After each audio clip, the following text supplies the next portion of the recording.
consent. Close your eyes. Please follow me. I pledge allegiance to the flag of the United States of America and to the republic for which it stands, one nation, under God, indivisible, with liberty and justice for all. Heavenly Father, we are thankful for your creation. We're thankful for the beauty around us. We're thankful to be here in Tokerville. We are grateful for the last couple of days of some rain, and we just ask that it would continue. We ask that you miraculously would refill Lake Powell, Lake Mead, the Great Salt Lake, fill up our reservoirs, our rivers and streams. We know that through you, anything is possible. This evening, Lord, we gather and we ask that you would be with us as we work through the city business. We ask for your wisdom, your insight. We are thankful for our residents that are here in attendance and watching on YouTube. We're thankful for our city staff, for our city officers, the council, and the mayor. And we just ask that you would come alongside us as we make decisions. And we lift up these prayers in the name of your Son, our Lord and Savior, Jesus Christ. Amen. Amen. Thank you, Todd. Thank you, Chuck. All right. Okay, we are going to move into, let's see, approval of the agenda. I know we have a little agenda change we're going to make. Todd, if you want to make a motion. Mayor, I would make a motion that we move business item 2 to business item 1, and that we move business item 7 to business item 2. And then we'll move business item 1 to business item 3, and then we'll work through the rest of the agenda in the order it is. Perfect.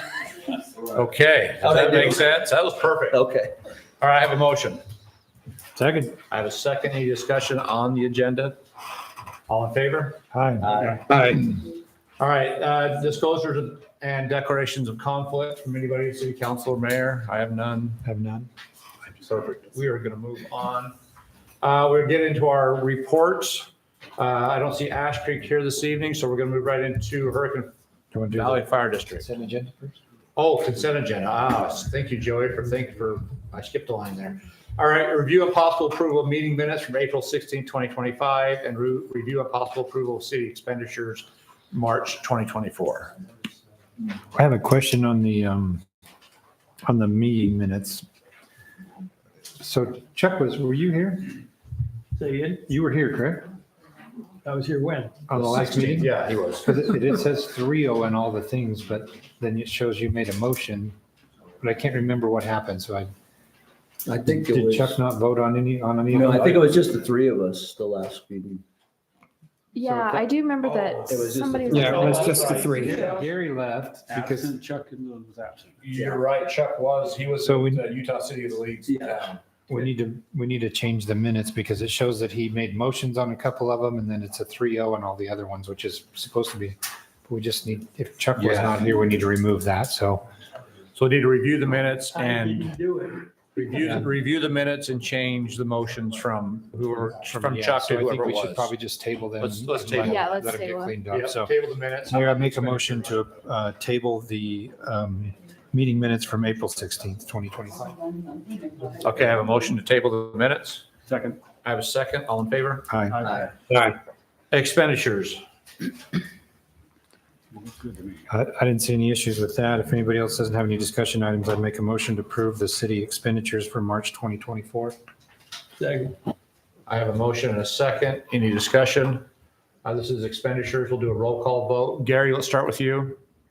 Aye. Aye. Aye. Aye. All right, motion carries. All right, let's get back into reports. Hurricane Valley Fire. Okay, today we started 6 of our new seasonal wildland firefighters. Wished you had had them a couple months ago. I think we've had 3 deployments already. So they're getting trained now and they'll go through probably into October, see how the fire season goes. We had a small fire down in the park. Don't remember, I think it was towards the end of, It was April. Friday. It was last Friday. oh, it was just last Friday. Yeah, everything's blending together. Was it a So, week ago? Oh, yeah, sorry. probably a week ago. Yeah. A lot of cotton seeds down in there. I'm sure that's what started, but all the kids down there didn't know how it started. So, Yeah, of course. but, yeah, so had a little fire down there by the bridge. I do have some stuff, but I'll wait till the talk on Firelight. Got a few things to bring up on Firelight, Okay. which may be number 5, I think now or something. Yeah, instead of. So Good I'll guess. save those comments for that. So anything you guys have for us? How many calls so far this year? I know we're way high. 2147, 2,147 as we were sitting there. So I think we'll get about 65 this year, 6,500. We'd like it to slow down if you can. Yeah, I know, but it's not.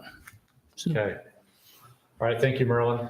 JD, I see you back there. Do you have anything for us this evening? I'm just here to talk on water shortage. Okay.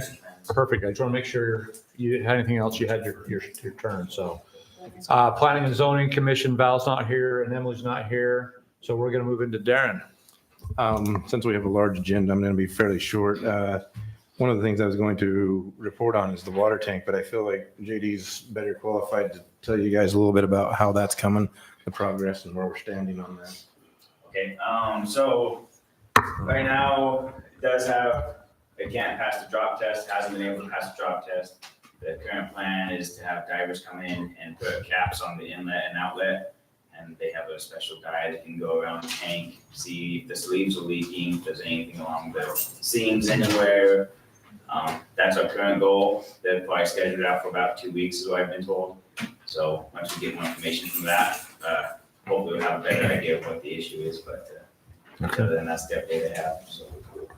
All right, thank you. And Is there a, so is there a warranty on the tank? Oh, yeah. This Yeah, this is not is coming out all- of the city's pocket. This is all. No, this is all the builder. This is still under warranty. Yeah. So. So Which tank is it? That's the new one. the new 2 million gallon tank. Yeah. So we're working on the item still for the jurisdictional transfer between the state of Utah and Tocqueville City. The south cut is continuing to see as it's working. We continue to just ask people not to get down in there. We've, the contractors pleading with everybody, please stay out of the area. It's not a safe area to be. With that plea to the public, please stay out. The sand pocket with UDOT, they've verbally approved the final thing that they need to do with that. It's basically a fence at the bottom that will catch anything that might fall. The rock that was placed for the sand and all of that is working. It's keeping that sand from raveling and coming out onto the roadway. So they just have one other concern, we doing any type of rock Chain fall. link fence or? It's kind of like a chain link. It's a little more hardy than just a More chain link. It robust. has cables in it and Okay. and things such as that. Looks like first look at it is they'll get a color. So, but the UDOT has agreed that they could accept something to that effect. The last thing, so we got IME is starting their underground out in the Anderson Junction. That's that little project out there, as well as Boulder Ridge is continuing to still move forward with their grading permit at this point. And so that's as far as they've gone. If there's questions I could or answer at this point from you guys, or if anybody wants to come talk to me offline, I'm fine to do that too. We still have TDS up there? Up on the hill? TDS, across? oh yes, sorry. TDS is still coming down. They won't give me a time. I'm just glad that we were able to mitigate things so that we could move forward with construction, getting that goal of getting the road open as quickly as possible. So they're really not in the way. They can really take their time. We're hoping they'll be off all of the poles, and then you'll see all the poles come down Right. shortly within hopefully a month. Okay, any other questions for Darren? All right, Ben. Just two quick updates. We have fully transitioned to our new domain, tokerville.utah.gov. Everything will redirect, so you can still use our prior domain. Emails will forward, but that is fully transitioned. If you have any difficulties, just log in and log out of your email for anybody that has city email addresses. The other thing that I wanted to make note of is that we met with one of the communication providers in Tokerville, who will be has plans now in the near future to upgrade all of their infrastructure. Most of it is above ground, but there is some that's in ground. So it won't be too disruptive, but we likely will be hearing from them on a possibility of a franchise agreement. Tokerville City doesn't have many franchise agreements with communication providers, so that would be an interesting process, but that may be coming within the next few months. That's all. All right. Okay, we are going to move into our public forum portion of the meeting. I would like to keep it, if it's not on the agenda, we can talk about it. If it is on the agenda, we'll give you time later to speak about the item that's on the agenda. So anything that's not on the agenda this evening, come on up. You have 3 minutes. Please state your name.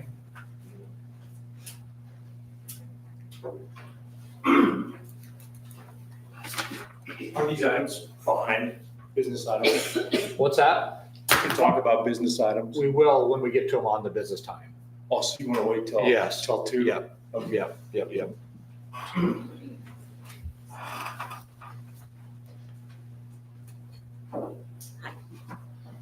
Lonnie Chandler, and I represent Trail Ridge Estates.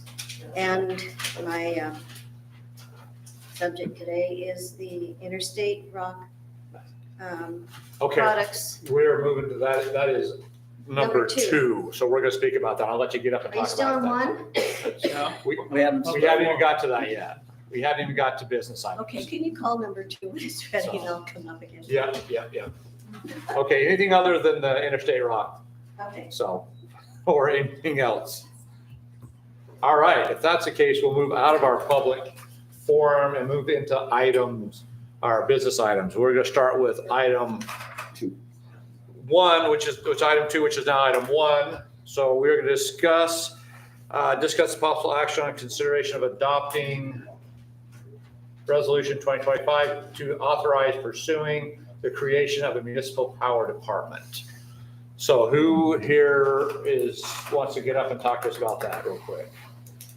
Jerry, where'd Jerry go? One of his engineers? You want? Yeah, come on up. Let's talk about it. Let's discuss. We have questions. Which one of you wants to answer questions from the city council and attorney? We have attorney on line. Is he? I just texted. Yeah, there he Oh, is. there he is. There he is. We have your attorney as well. So, okay. Who's got the first question? Was your attorney going to give us a presentation of any Yeah, kind? was he going to present? Adam, did you want to address anything before we start? No, I'm mostly here to answer questions or just provide whatever information I can. I wasn't necessarily planning on a presentation, but you tell me what you need and I'll do my best to provide it. Then I'll just give an overview and then we can receive questions. So we've been here before and give a basic overview of taking the Boulder Ridge project and the part of the city that we annexed in about 14 years ago going north and making that a Tokerville City Power area so that Boulder Ridge would be the only residents or businesses that would be affected by this, but we would able to create that and create a additional revenue stream for the city. In doing so, based upon the preliminary agreements and discussion and the pre-existing development agreement that was recorded years ago, the developer would handle all of the financial responsibilities that would be involved, and the city would participate in the revenues. If there comes a time that the city would like to take over the management of those facilities, which would be for power outages or basically create a power department like Hurricane in Washington, St. George, Ivins, any of the other cities, yours would be much smaller, then you'd have that opportunity. So firm power is still going to come to begin with from Rocky Mountain Power. The other part of this is we are going to start the first phase of the 800 acres that we're leasing from Sitla. that will be between 80 and 120 megawatts, depending upon topography and radiation that we get at the different locations. Okay, questions? So, yeah, I have a few questions. We have quite a few questions. So in terms of the infrastructure, are you saying that you as the developer will be responsible for the costs of putting in all the infrastructure?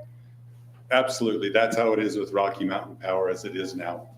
Okay, and then you mentioned something about maybe I didn't hear it right, but are you suggesting that you'd also have service from Rocky Mountain Power or one or the other? So Rocky Mountain Power provides 24/7 power. Right now, the power that would be generated, that the city would be purchasing for part of the time would be when we have sun and we have the solar power up there. Okay, so you're proposing like a hybrid type of approach where the city so Rocky Mountain Power would service Boulder Ridge, but then. I'm out. Okay, Boulder Ridge, Tokerville would buy power from Rocky Mountain Power. That's all they would do. so you would sell your power to Rocky Mountain Power? If we have an overage, yes, we would. Or other cities in the community that want it, or in the Okay. county. Okay, Our plans are to use nearly all of it on site for our data centers, AI centers that are going to be coming. But any additional, our next phase of that will be firm power, which is 24/7 power.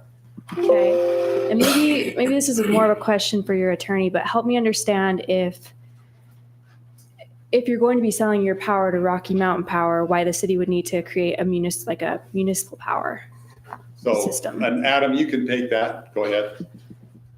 Yeah, so feel free to interrupt me with questions and I'll try not to get too deep into the weeds here.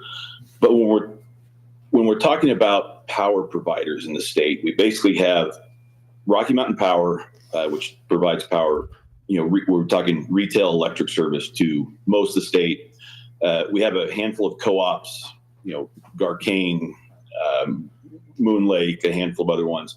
And then we have public power entities, so power cities, so like Washington, St. George, Hurricane, a bunch of other cities across the state. When you say, sorry to interrupt, when you say retail power, what do you mean by that? Is that power provided by private companies? So power provided to someone who pays a power bill. You, me, a big factory, anyone who's essentially taking electric service for the purpose of using it, not reselling it to someone else. Okay. Yeah. So the power cities are really a totally separate legal structure from Rocky Mountain Power. Rocky Mountain Power is a public utilities regulated by the Public Service Commission. So the Public Service Commission sets rates, determines rules, deals with complaints, basically regulates Rocky Mountain Power as essentially I don't know if I'd say government sponsored, but a regulated monopoly. Cities, on the other hand, are totally out of that regulatory regime. So if a city has its own power department, that city is the one providing retail electric service, just like you provide retail water service or sewer or whatever else. Power is obviously complicated, and basically all the public power entities in Utah are members of one of two what we call joint action agencies in the power world. So either UAMPS, which is Utah Associated Municipal Power Systems, and that's what all the Washington County public power entities are members of, or UMPA, which is Utah Municipal Power Association, I think, and that's a handful of cities, mostly in Utah County. But those joint action agencies deal with, I guess you call it kind of intermediaries between the little guy, so the city power department, and the grid, which in our case is operated by Rocky Mountain Power. So the setup for a power city, or in this case, a power department like Jerry was just describing, the city would run that power department and provide electric service to the residential units, the customers. So residential, commercial, whatever, everyone within that area. And the way it's contemplated here is basically having the existing part of Tokerville, at least for the time being, still get service from Rocky Mountain Power, but having this new part be served by Tokerville City as the retail provider. And then as Jerry mentioned, the city's then responsible for finding the power to sell. So buying it wholesale, whether it's from a solar project, whether it's from Rocky Mountain Power, whether it's through UAMPS. UAMPS does things based on projects. So, cities go out and buy into a project, or you go buy power under what the industry calls a power purchase agreement. So somehow the city has to find the power to resell, to buy it wholesale, then sell it retail to its customers. That's a very quick crash course into what is a fairly complicated subject, but that's how the setup as currently contemplated would look, more or less. Okay. Yeah, we've just been trying to wrap our mind around what this would look like. Okay. And I guess you answered quite a few of my questions, but the way I'm understanding it, and sorry if you guys are already up to speed and I'm just lagging a little bit here, but sounds like the city would create a municipal department to have its own power, and then the city would buy power from Rocky Mountain. Is that what you're saying? And also from Jerry? The city. So the city would contract with UAMPS, and then the city would buy any extra power it needs from Jerry and or Rocky Mountain Power. Yeah. The city has to buy power from somewhere. Whether that's. I guess I'm just trying to understand what that looks like. Is it like they contract with UAMPS, and then it's only anything that they need in excess of whatever their base load is that they would buy from Jerry and Rocky Mountain Power? The simple answer to all of those is yes. Dump those in a bucket, mix them together, and you'll get an approach that works. And all cities do it a little bit differently. There's a broader wholesale electric market. So you can go out and you can go out and buy power on the market. On a hour by hour or even 15-minute period basis. Or you can buy firm power from for example, from an existing hydroelectric plant or a coal plant, or some combination of those is typically how it works. And for most UAMPS members, particularly smaller ones, UAMPS basically handles all of that. There's also an internal to UAMPS power pool. So if a given city has excess power on a given day, or even for a given hour, that gets traded among UAMPS members. So the short answer is the city buys power from somewhere in order to wholesale it or buys it wholesale to sell to its retail customers. And exactly where that comes from is determined by the city. The approach varies. So Adam, let me just interrupt. So if the city were to do this in Jerry's portion, we would join like UAMPS, and then they would they'd buy the power. We wouldn't have to worry about it. I mean, they'd sell it to us. They would have a contract through some power providing place, provided to the city at a wholesale price. Then we could sell it as a retail. Yeah, with the caveat that's an oversimplification, but right. Basically yes. Yeah, so I'm trying to make this simple. Yeah, simple. That's about right. And in terms of like staffing costs for the power facility, I'm sure that would be the city. I'm a little confused as far as, I just said staffing, of course, would be the city. So the city would staff its power department. So to begin with, the development agreement between the city and the power company that we are joint venturing on, that'll all be subcontracted to us, that we will work with the city to determine what subcontractor will be handling all of the infrastructure service. The city would pay your development company. The city is this. To handle the staffing. Out of the retail part of that, the city would have a budget that would pay that hopefully, as the city matures, they would take over as they felt the desire to. So you're going to build all the infrastructure out there in your. I'm going to build, yes, all of the All your infrastructure poles, out all your there. underground stuff. They have to do that regardless, and that's what developers do. All of the transformers. So, and then you're going to sell it to us wholesale. I'm giving it to you. Why would you give it to us? If I don't give it to the city, I would give it to Rocky Mountain Power. Why And I- would, why would you give it to Rocky Mountain Power? I'm That's just part of curious the how it benefits requirements you. that is required of a developer. Tell me, Firelight. Firelight, they're doing all the underground infrastructure. They're putting in transformers, wire, everything. When that is approved by the city doesn't have any ownership of those utilities or responsibility, right? Correct. That is Rocky Mountain Power's ownership.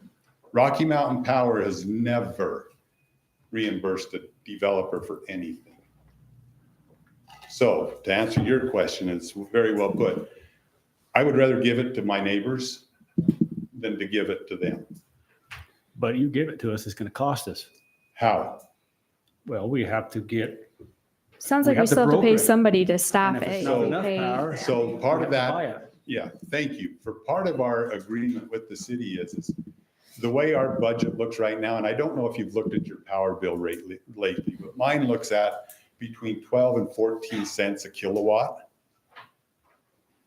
of retail from Hurricane City. And based upon the numbers that we have, we will be at or below whatever the retail is from Rocky Mountain Power. I think Rocky Mountain Power right now is about a penny less than Hurricane City. So in that budget or in that retail amount, the residents out in, and the commercial part out in Boulder Ridge right now is going to cover the cost of operating and maintenance of that power part. So it shouldn't, if we work this, and even if we don't, our rate will be lower than what the competitive rate is from Rocky Mountain Power. So at this time, the responsibility and the liability to the city is zero. We still have to spend money How? to broker the power. No, you leave that up. And as far as the brokering bill. the power, We gotta bill all those residents for the power. If you want us to become the power department, we gotta. oh, set up- you know what? If your water meter lady doesn't want to scan those power meters, not a problem. That can be part of the operating of the business. I What I'm think telling you most is- new power meters have like our water meter, they automatically read. Drive by. Or even if they're drive-by, I think they're like they go right to the city office. They don't even go to, you don't have to Right. drive by anymore. So Yeah. would Tokerville want to dabble in such a little minuscule power, knowing you can never grow and supply power to this town, you'd never could afford it.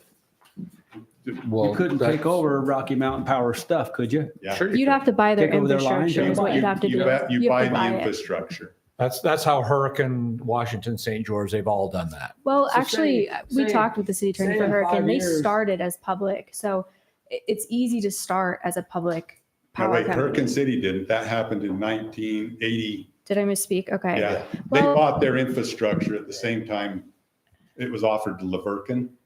And they Okay. sold the infrastructure. They explained it to us a little bit different. differently. Go ahead. When we talked with the city attorney, he had said that it had been in place for quite a while and the It cost has. to entry was a lot lower then because It Hurricane was. was a lot smaller. Yeah. So the way to transition other parts of your town to public power would be to buy the infrastructure Correct. Sorry. from Correct. Rocky Mountain Power. So Thank you. do we have a budget to do that? There is no budget at this point. As it grows and you wanted to do that, and if you had a place where you could buy the power, you could budget for that. And there's easily ways to do that. If you, If you had, you'd have to have 3,000 homes supply power to it to be even pay for the wages of a power company. I mean, a power director in St. George and Hurricane is yeah, 250,000. and that's why the Salary. plan that they're coming up and says, we don't do that. We don't need that. But you're gonna try to, there's no sense just dabbling out there. It's just a little piece of pie. If you want to move into here, For now it is. The thing this you'll never does, afford it. the thing this does, and I appreciate your concern, but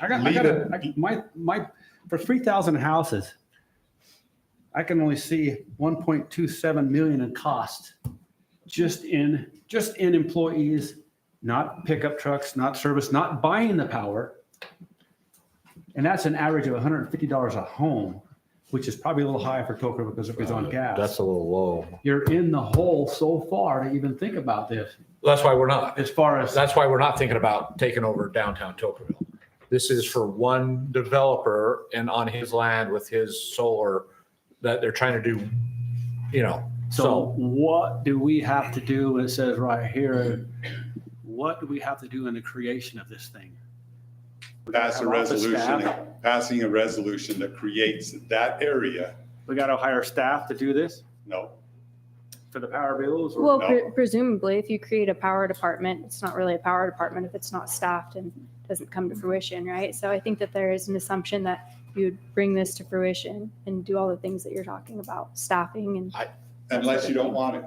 If it creates a negative cash flow, that's something that region over there will carry. In no way, or in any likelihood, anyway, will this backflow into the city as a liability. As far as reading the power meters, and you're looking at for the city, you're looking at a small portion of what the total dynamics, that project will use between 3 and 5 megawatts of power. Okay? The So project is between 80 and 120 megawatts. It's more power than the county will ever use. But the businesses that are going to go there will use every bit of that power. so the ones we'll be selling power to, who's going to fix the transformer when it blows up? The people that we've subcontracted, either Sturgeon Electric or KV Electric, or whoever is subcontracted to take At that. your cost? Absolutely. At that company's cost. Now, hopefully I don't have to go out there and, I'm just not looking for perpetual debt for Tokerville here. no, there's no debt. If at any time. Yeah, we always do, don't we? So Logan, just clarify, say that our company went under 18 months down the road. What's the cost to the city to turn everything over to Rocky Mountain Power? Last time I called them, it was zero. Would they want it? They're Yeah. obligated to take it. They have to take it by It's not option. They got to take your power if you're providing it. So, yeah, but that's a different can of worms that they never buy power. We'll sell ours on the secondary market to other power cities. The reason this project has never worked, and it only has this window to do it, is because up until now, there has never been anybody outside of our little area that would want the power. And Rocky Mountain Power regulates who attaches to their transmission lines. And without you being a power city, you have to deal as like your home, you don't have any say. But as a power city, you go behind the lines and you could go to Texas and buy 2% solar power. You'd have to pay the transmission up here, which is another 4 cents. But you would have that opportunity. Unless you're a power city, you don't have any options. I You're guess tied to 'em. I need a little clarification. So would you be selling your power, and maybe I've already asked this, but would you be selling your power to Rocky Mountain Power and the city, or just the city? I hope I That's never the sell question. it at 1 volt of power, 1 watt of power to Rocky Mountain Power. Yeah, That and- goal is I and won't this- ever Have, sell have this. you, probably- have you ever approached them about buying power before? We've been here 14 years. How many Okay, times have I been haven't, so approached? A bunch of times. 14 years worth. I'm There- just, there's I'm a just mafia. curious why that's not as good of an option. You want the short answer or the long answer? So what they want is they want the developer of a power generation company. Number one, they hate us. If they don't own us, they don't want it. True statement, Adam? Yeah, I know you've gotta I talk could get behind that. politically correct, and I don't. So the thing it does for us is they wanted me to improve the transmission line from Tokerville, where my project was, They wanted you to improve it. Is that what you said? the transmission line. That's everything off of my property, all the way to New Harmony, across the Black Ridge, and over to Central. Little over 42 miles. that project will not support that type of infrastructure. But it's a nice way for them to shut the project down. And then every year they call me up and say, Jerry, are you ready to sell your power project? I said, yeah, when I'm dead. Because it won't ever happen in my hands. So that being said. Okay, that makes sense, yeah. We deal on a secondary market, and that is the biggest ability that only makes it work is if we do it that way. We don't, and UAMPS and the surrounding municipalities have forgot more than I ever want to know. So they can, I know the basics and the numbers. And if your water meter reader wanted to do the power reading, the city will bill it no matter what. But whether you employ the reader or we do, we'll just transfer the information to your computer. Do you have any sort of backup system for your solar project? So you're asking questions that really don't pertain to it, but everything is backed up either from agreements with UAMPS to provide backup power, which is the firming power.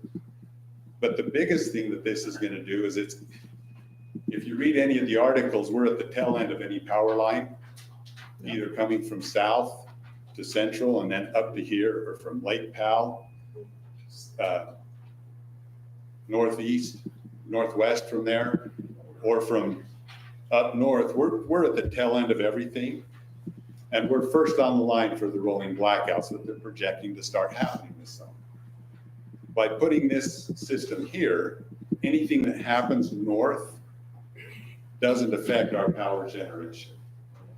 And our other phases will have firm power so that it'll be 24/7. So we can become energy independent based upon those generation possibilities. So if there wasn't sufficient power from your source, the city would need to go and purchase additional power from like some other Absolutely. secondary They would be source. on or the secondary UAMPS. market. And again, it wouldn't be up to the city, it'd be up to whoever's managing that, which would be the city in conjunction with UAMPS that works with a SCADA system that varies and transmits. And anyways, it regulates the amount of power. Look at power as a water system, because that's all it is. It's just flowing different elements. So are you saying we don't have to buy from Rocky Mountain? In that area over there, absolutely. We will at certain times until the infrastructure's in place for the 24/7 generation. And what about this area? It stays exactly the way it We is. don't, You can't buy we from don't, Rocky Mountain Power here. We are, Even if you're a power city, you can't buy from power your own city because they're not like. Right, it's just 'cause they're it's- making the money off it. the Tokerville City, as we are now, will stay exactly as it is. The only part that's going to be, would be a part of the Power City would be on the other side of the freeway, that piece up towards Browse. That would be the only piece part of this. So Tokerville City itself would stay exactly the way it is until or if down the road, 10, 20, 30, 40 years, we decide to become our own municipal power company for the whole city. So I got a couple of questions. First one is, Rocky Mountain Power, Dixie Power, whoever it is, St. George, Hurricane, they have inspectors. So you hire KV Electric to come in and they. we would hire a third-party inspector, because the thing you want to do, regardless of all the bad I may say about Rocky Mountain Power, their safety systems and quality systems are proven. Mhm. And so we would hire a third-party inspector to make sure that all the, Well, if we're the power city, isn't that the city's responsibility to make sure that we're inspecting it to the standard that the city or Rocky Mountain Power is? If you were- And in conjunction, there's always the guy that comes out to actually set the meter. That's part of that organization, which would be the power city's portion. And so short answer is if you were handling, if the city itself was physically handling all the subroutines of that, then you're absolutely correct. With the joint development agreement, basically you're subcontracting all that liability to the power, to me for now, regardless of, it might be Southwest Wind Energy or whatever entity that is that's managing that. In doing that, then the responsibility of that to make sure it is at quality control falls upon not only us, we will report back to you as far as for the inspection reports. Well, I mean, I think the city has a certain level of, whether they hired an engineering company, like, somebody, the middleman, to make sure that it meets the specs. Because if you're hiring a contractor and telling us that the city that it's good, that seems a little. True. It's a bit of a So- conflict of So my interest. main question is that, like if the city becomes a power city and we decide, okay, we're going to hire this company, and in that development agreement, that would be 100% reimbursed by your organization. The second part is I do believe there's a fairly large, which I would like to investigate more, cost for the city to bring in the ordinances and all the things in place that need to be put in just to the city code and a few things like that. So one thing I'd like to do is figure out how much that's actually going to cost the city to put that into our code. Just the ordinances. legal cost for portion of paperwork. that, and then have that included in the agreement if we get to that point, which I think is going to take some time. I don't think we can come up with that overnight. But- So here's the yeah, but. And Yeah, said this- if I can chime in for a Go minute. ahead, would you, Adam? The city's concerns about the amount of effort this will take to do, basically to stand up a municipal power department from scratch, even if you are outsourcing all of the boots on the ground type stuff, construction, maintenance, meter reading, whatever else, to either, a contractor or, crews from other power cities. It is a significant amount of time and money and effort. There's no question about that. And I definitely don't want to be accused of downplaying that in any way, shape, or form. It will be a big lift for the city. That said, I think there's real potential for benefits to the city long term. But the concerns about it being a lot of work right now are absolutely valid. I agree. So that's one thing, and like I would like to continue discussions, but I think we need to take a little more time to actually figure out what them costs look like for the city and make sure that we have our bases covered, because we don't have anything in our budget to spend $5 on this. So if we're going to pay an attorney to start drafting ordinance form, we just don't have that in our budget, and it's not even in next year's budget. So we would have to come to some other type of agreement to fund that portion of it. So if you read the development agreement that was passed about 12 years ago by Tokerville City, all of those costs are borne over on this side. If your attorney takes, hopefully it's not just a blank check. Oh, no, we want a blank check. Yeah, I know. I know. Is But this the development agreement? The only development agreement I'm seeing is the one for Rocky Mountain Power. I'm not No, seeing that. you're- Is it the development agreement that was entered in like 2012-ish? Uh-huh. Does it affect these Boulder Ridge parcels too? Yes, Yeah, Okay. so I haven't seen that. that So was everything that was annexed into Tokerville City at that time was part of that development agreement. Okay. So those vehicles are already in place so that the cost of putting this together, and I'm trying to make it as simple as I can, guys. The costs, your attorney costs to put this stuff together. Adam, you represent 4 other power cities, is that correct?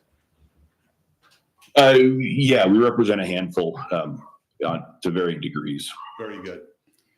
The experiences there developed with experience as far as the verbiage of the documents, so that the review process should happen fairly quickly as far as any ordinances that may be. But the first step is creating the power area or the power district. The costs of that would be borne by the developer, 100%. And if the city has a cost, which they do, I mean, we did a Boulder Ridge, and David's not here, but we've had tens of thousands of dollars of reimbursement for engineers and legal. That even after the fact, I get the developers, and it's not just me, it's every developer in the city, gets the opportunity to repay those. If you're doing any work in any city, then generally the developer pays nearly everything, other than, in this case, you would have outside costs. And those outside costs would be covered by us. Yeah, I'd like to see that development agreement. I haven't seen it. It's not in our packet. And if it isn't there, Yeah, then put it in writing so Yeah. that it covers your concern, because like I said, last meeting, or the last time I was here, I've got a window. When I start putting underground over there in less than a month in Boulder Ridge, then I've got to sign an agreement with Rocky Mountain Power, yeah, or I get to sign an agreement with Tocqueville City. yeah, I understand that. I And just, so I think not- we need you to know, take a little bit this more is- yeah, time well, to look at it, you There's know? been time. but Well, if I you haven't seen had- that. I haven't seen that you haven't agreement. had And, accurate and information. also before I would, I don't want to spend, all these guys are, you know, constituents and they're taxpayers, and I don't want to spend their money, you know, and I don't want to increase our spend their taxes, money. and I don't want to do that. And I know you don't, but I want to make sure that all this is legal and legit and Understood. 100% in there. So, Yeah, yeah, I'm the same way. It's too much too fast. I would just assume to make a motion. Much too fast. well, So if what he's saying too is like all these outside costs are borne by the developer, I don't see that agreement. I haven't seen that to Well, see the that and make a outside decision costs on it. are And part of any developer agreement. yeah, I know that part, but you know, like the questions I asked, and also, you know, how would the city be reimbursed for the ordinance portions and things like that? So that- the city would give us a bill, we would reimburse it. reimburse it, yeah. So if you want your I would just attorney, like to see all that in writing yeah, before, if the attorney you know. wants to put an agreement together that you can circulate, that you'll pay the bill for. absolutely. I'm just- Well, it's true. Yeah, no, I know, but Ben, do you have any questions for us at this? Because you are our manager. Who put together the resolution that's in front of us tonight? Who wrote that up? We did. Yeah, that would be the attorney that's here online with us, Yep. Councilman Shades. Adam did? Yeah, with Smith Hartwigson. Yeah, me and some others at my firm. Okay. And so, you know, on the second page, B, C, D, E, and F, all appear to indicate that there's some exposure that the city's exposed to. So what I'm saying is, after hearing what we've been exchanging with one another thus far, Jerry, you made the statement that you're trying to make a complicated issue very simple for us to understand. But I think what the council's been asking you are complicated questions. And so my recommendation is that we sit down in a separate meeting and go through these complicated issues together. As a matter of fact, I like the idea of a flow chart kind of showing how everything is interconnected. Yeah. But I feel if you're asking me to render a vote this evening, it would be, I think I heard one of the other city council recommend tabling this item. I would be in sync with tabling the item and having a separate meeting where we can go through these complicated issues that we're interested in understanding better than a simplified explanation. So if you guys are, and that's just my input on this situation tonight. And I absolutely 100% agree. If we can move in a timely manner, absolutely. And if your city manager and city attorney want to coordinate with Adam, because a lot of the stuff you're going to be asking is going to be legal. If it's anything physical, I'm good at that. Anything legalese, I choose out. well, yeah, I think we could probably tackle it. Have you read that agreement? The development agreement? Yeah, are you familiar with it? Or- I have. I wasn't initially aware that it applied to Boulder Ridge. I just looked at it. I remember last time you were here, you described that this had been done in somewhere else, that you'd done this before. So I thought that's what it was, truthfully. No, But I can look at it in greater detail. Thank you, if you would. Yeah. And then I think we can take some time and review that document if you can share that Yeah, document with the definitely. city council so that we can see it and then possibly get a draft now that is of a, that. Of, yeah, back then when, was it Chamberlain that was the mayor? No, it was, Before him, he was on the council. it was Darren. There. it is. Anyways, when that was done, it is very general because we Yeah. weren't talking this Sure. involvement. And if we Yeah. need to change something, we'll change it, make an agreement, you'll sign it, then we'll would it be best possibly go from to there. have a draft MOU for that? agreement or what, what would be the best way to see that in actual writing? Oh, for as us? far as putting the terms into writing? Yeah. You'd want something binding, in Some my more than- opinion. I think you'd want either a 100% binding binding. MOU or just a Memorandums of contract, yeah. understanding aren't good enough. So I don't know how fast we can move on doing the research on that and then, getting something to where we can physically see that every cost is paid for. Then I think that would. ease Yeah, I lot think a of cost breakdown would be pressures, yeah. really helpful. Exactly, yeah. Yeah, and I think it might make sense to, Not a Even- complete breakdown. even if this is Yeah, yeah, arguably I covered in understand the the existing hypothetical. development agreement, this may make sense to do a separate, I call it a cost agreement, a reimbursement agreement, just to really clarify where we're at. Yeah. And so the city feels comfortable if when you start actually spending money, that it's not just money down the hole out of the city's pocket if this, for whatever reason doesn't pan out or something doesn't work. I think that might make a lot of sense. Just do an agreement dealing with this particular issue that lets the city explore this and vet it without worrying about the costs. Yeah. We're worried about potential liability issues as well. We need to look at those possibilities with respect to a future retail customer of the city having litigation with us, and it's connected to your power source. So that's something else, Adam, that you might be prepared to Yeah. get into with us, okay? And Adam, just as maybe a heads up, if you haven't got anybody down here that you represent, then maybe reach out to St. George City, Hurricane, or Washington City. If there's area concerns that they may or may not have. Yeah, that's a great point. There's lots of expertise in public power in the neighborhood, which is probably really helpful. Okay.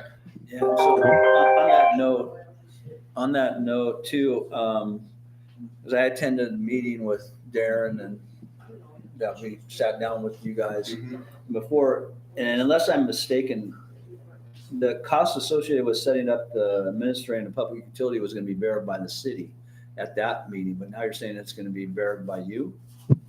Until the city's ready to take it over, it will be borne by us. But is that going to be a defined time, or is it just going to be somewhere in the future we decide that? And is You'll that define it. The city council will define that, So not we could us. say 30 years from now, Absolutely. and you're going to bear the cost. And you could do it before then, you could Okay. change, yeah. Okay. All right. And then just so I'm clear from before, we're getting solar power, or the development, Boulder Ridge development is going to get solar power during the day if it's effective, but then at night it's going to have to go back to Rocky Mountain. For now. For now. As a power city, we can determine when that turns on and turns off. And our plan is for phase 2 up at Rouse Exit is to put the type of generation that will create firm power up there. But there's no time frame for that either. No, Okay. again, it's one of those that's Right. solar's now. Okay, so then just to reiterate, then the city will be, as a city municipality providing the power, then both, we're gonna be buying wholesale from the solar and also wholesale from Rocky Mountain Power in Yes. order to supply Boulder Ridge, correct? Correct. Okay, all right. And then I know you talked about, and I know you'd like to talk about the fact that if the power grid goes down, you're still going to get power, but it's only power up there and it's only power from solar. For now, yes. Yes. Okay. But you don't need power in order to get solar delivered. No, Okay.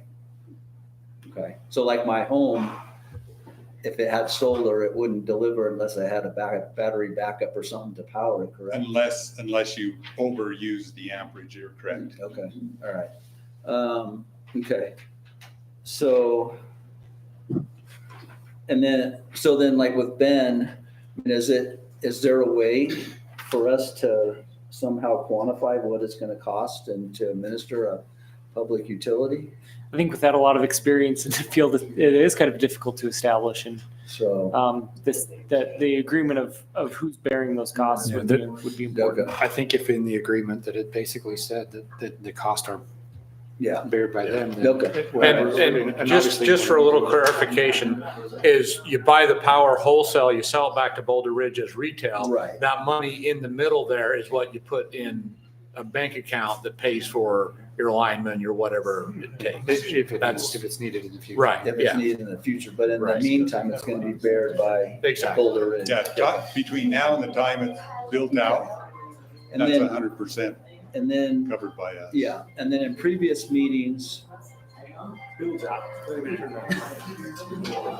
What happens when it spills out? there we go. So, in previous meetings, you talked about that,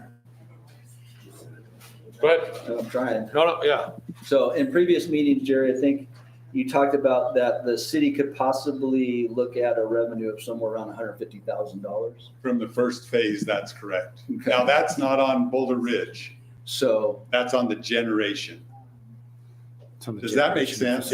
yeah. so, no, Because every kilowatt of power they generate, they pay the city a small amount regardless. okay. So every bit of power they generate, the city gets a little bit of money of that. Then when you sell it back to your Boulder Ridge, and you get the difference between wholesale and retail. Okay, so, and you were estimating that we might get somewhere around 150,000 Between 100 and 150, that's at correct. 100 and 150. And is there some way to quantify that? There is. There It's is. how much, Absolutely. it's how much power they can generate off their solar field times by point whatever it is per kilowatt. So, and that It is. would an- just be assigned a percentage. It is. It's Right, yeah. but I mean, that's a number that we can, as we're making a decision whether to do this or not, that's a number that we can quantify where we're gonna be able to say, yes, Well, it's gonna be 100, 150,000, It's or not wait a gonna- second, it's gonna be I lower don't than think you're that. gonna get a total number. You're gonna just say, if it produces this much, it's gonna give us this much. Yeah. So for example, Yeah, because you don't. know in, the percentage. in the Windsong development agreement, there was an annual fee of $6,000 per wind energy system. So I believe what would be happening here would be some sort of equivalent calculation based on a solar farm. Instead of the wind. And So for clarification, those were 2.5 megawatt Hyundai wind generation systems. And that was $6,000 per 2.5 megawatts. And I don't have the map in front of me, but I thought we had like 32 of them. And I bring that up to say it's baked into the development agreement, which would require significant overhaul based on this structure. Because we're going from wind to solar. Solar. Okay, all right. We need to change that development. Is that, are we talking at total build out here? No. Well. The if dollar you value, use- is it total build out? No. No, It's based off of how much power they generate, period. Whether they have 50 solar panels or 200 solar panels. You're going to get a percentage of whatever that power is generated. Now, Is that right? that's on the wholesale Yes. side up here. We're not Yes, on the talking wholesale. Boulder Ridge right Right. now. We're only talking wholesale power. As they make power from the sun, they will give the city money. Whether, And they'll also, okay, I'll let you finish. so, no, that's good. That It's was- built into it. If the sun's shining, then there's going to be X number of dollars per megawatt, per kilowatt that is paid to the city. That's part of the development agreement. And someone asked me a few weeks ago, why am I willing to do that? Well, it's a small percentage of nothing you would get from Pacific Corp. Yeah. I don't need to be greedy. There hasn't been one scholarship that I'm aware of given by Tokerville City to one student. You use it better than Rocky Mountain Power would. I know that some of the other cities use that to help their kids. So, if you don't want it, that's fine. Go give it to somebody else, but that's not going to be on me. That's going to be on you. Okay. On your resolution, Adam, I think it is Exhibit A and B didn't show up on Yeah. our copies, so I'm not sure if you can The maps. get that to us as part of the updates and stuff. I sent those to Emily and I don't know if she Okay. forwarded them. I'm not- We can circulate it. That's no big deal. Okay. It didn't end up in the council packet, but it actually did end up on the Utah Public Notice website. So Oh, okay. I'll Thank go you, with that. Ben. And I appreciate your questions. And based upon Adam's availability and your attorney's availability, I'll make myself available. So Perfect. We'll get together and we'll get a meeting set up, but we need a motion to do something. Mayor, make a motion to table business item number 1 on resolution 2025 to authorize pursuing the creation of municipal power department. Second. I have a motion, a second. Any further discussion on this item? All in favor? Aye. Aye. Any opposed? Thank you, Thank you so Jerry. much, gentlemen. Thank you. Thanks for getting us answering here. questions, Jerry. It was helpful. And we'll get together. We'll set up a meeting. So, okay, we're going to Great, move on thank you. to. Thanks, Adam. Thanks, Adam. Move on to item 7, which is now number 2. So item number 2, discuss on the Laverne City notice of proposal for creation of a critical infrastructure materials protection area. You come up first. Yes, you're from Trail Ridge Estates. Yes, and thank you for adding this to the agenda. We really, really do appreciate it. So are you part of you're the homeowners association or are you the developer? I'm a resident and part of the board on the HOA. Okay, perfect. So we did receive the proposal and you're all very well aware of it. But what I see here is that all of the power of our neighborhood and Laverne City and you, if this goes through, you will not have any power to do anything. And I have some pictures to show you, but you're gonna have to share. Share.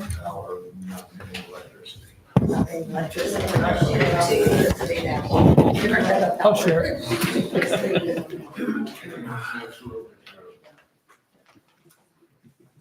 Okay, as you can see, you have 6 pictures in front of you. They all have a hillside and a ridge.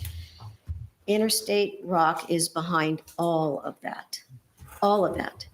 And as I'm going to point, and if you look at that map that's on your screen, it doesn't show anything that looks like it's going to affect us.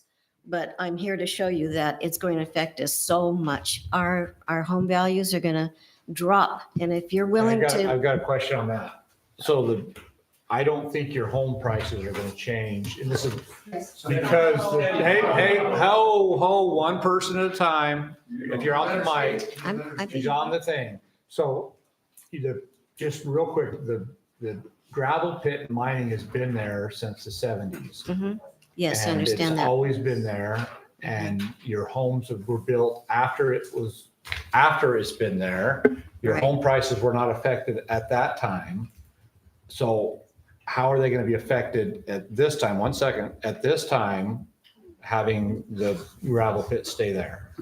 Well, Bo was in our home on our invitation, and he was very polite and very nice. But he did say that they found more gravel, and also he wants to. There's one that says Grand Teton, and there's a hillside. It's a dead end. He wants to cut through that and make a road. Also, they want to add a cement plant and a tar plant. And Okay, well, I'm going to stop you right there real quick. So I know what you're talking about. The cement plant and the asphalt plant are not permitted in Laverne City. Correct. Laverne City would not permit them to put those in in the gravel pit. I have spoken with Interstate Rock. They have no plans of putting another asphalt plant. They have one in Hurricane City. They do not need another asphalt plant in Laverne. So if they are granted this, then Laverne has no say. Laverne Okay. City has no say once this is granted. They are given carte blanche. okay. And so if they're given carte blanche, we have no power.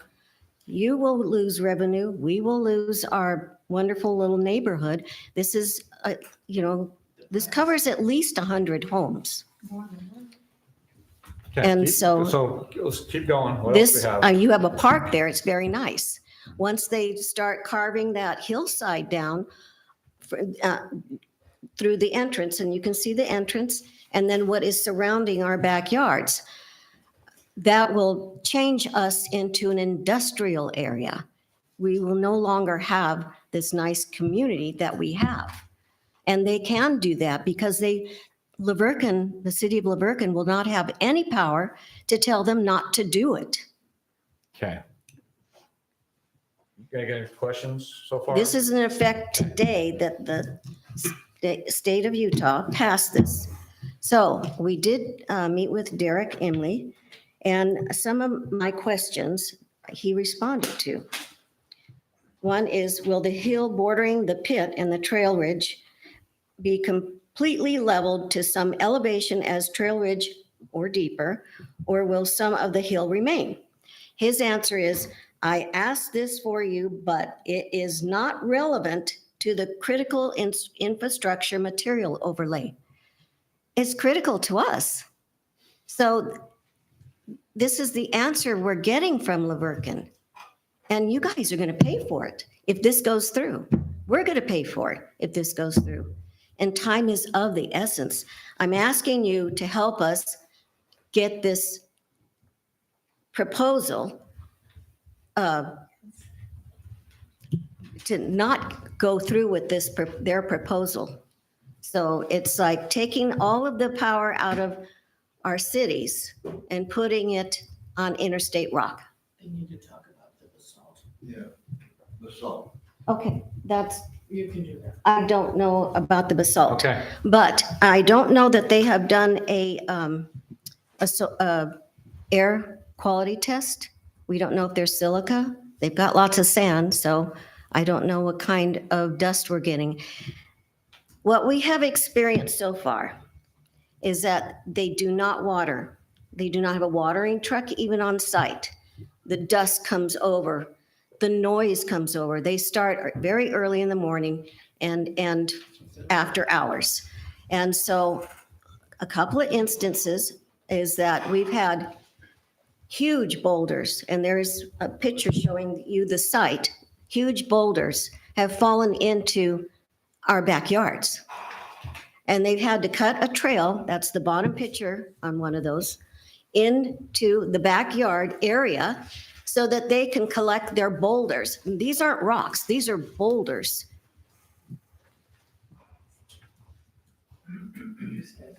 Okay.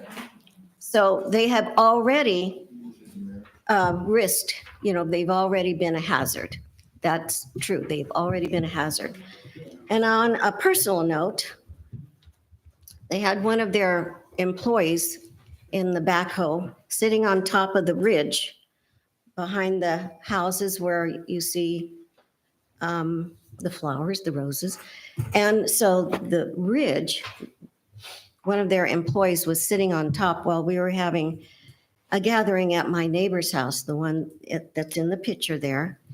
And we were swimming. And so he didn't stop it. He just idled his backhoe and was watching. And there's a beautiful little teenager that lives there as well. And it was very, it was very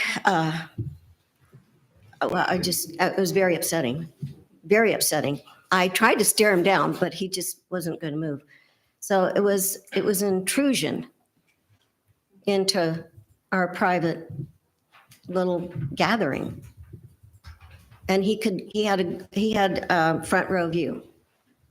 And so if you say they're not going to knock down that ridge, I do not believe that. I do not believe that for once. So we are asking for your help, your backing, and whatever we can do. And time is of the essence. We need to get this squashed. We do not want this to pass. So I have other people of our homeowners that wants to talk, if that's okay. Do you have any questions for me? Nope. Okay. Anybody got questions? Nope. Okay. Okay, thank you. I just wanted to clarify something. You had mentioned that they've been operating up there for many years and there really hasn't been a problem. And for the most part, that's true. But Bo has told us he's going to take down that hill. He does not care what it does to our home values. You say how it's going to affect our home values? Well, obviously, we're going to be covered in dust.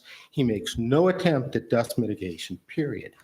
Secondly, when we talked to the city of Laverton, they had done zero homework on environmental damage. They have no idea about the quality of the air that's there.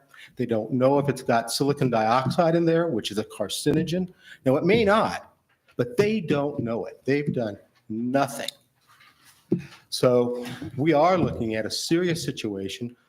I can tell you this on a personal note, silicon dioxide, which is in most but not all sand, killed my grandfather. So this is like something that's very personal. I think you might want to please consider what would happen if they tear down that hill, what your home would look like, because you'll be covered in dust too. Anyhow, thanks for letting me speak. Thank you. Does everybody here plan on attending the Laverne public hearing?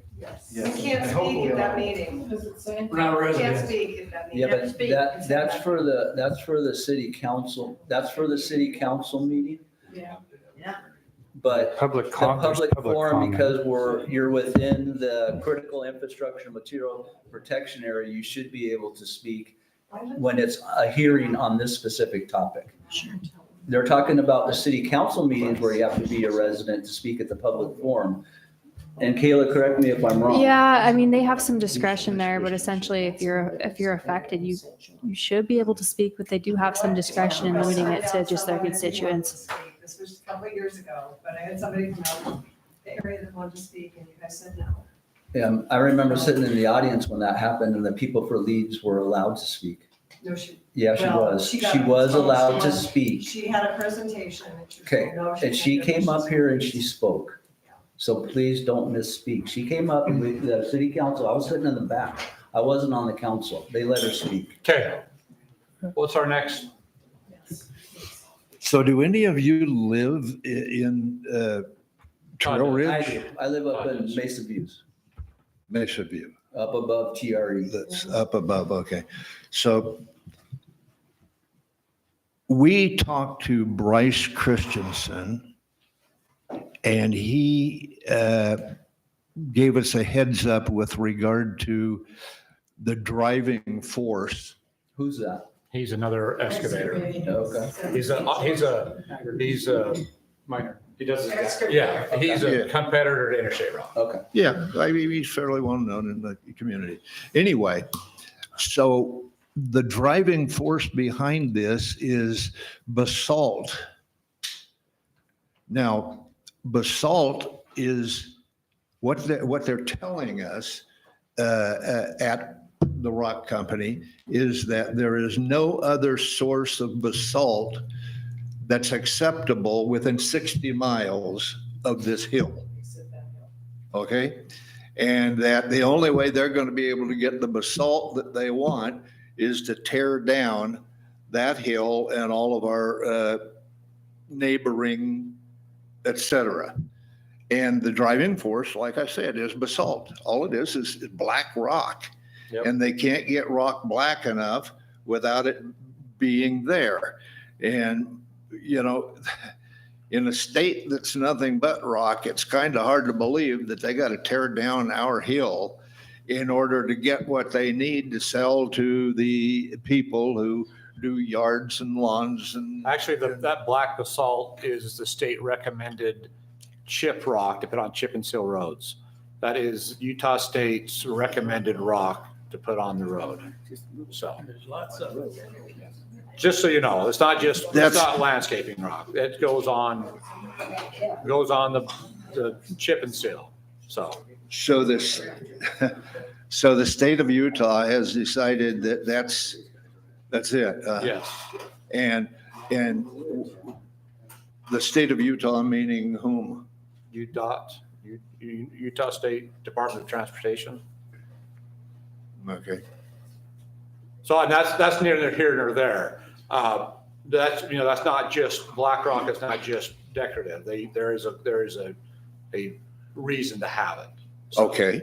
And there's also a good reason to not disrupt a good community when you can find that other places in the state of Utah. At least 60 miles away. And if you have to go 60 miles away to get it, so what? So, You and know? that's part of this infrastructure, this critical infrastructure bill is to keep the cost down.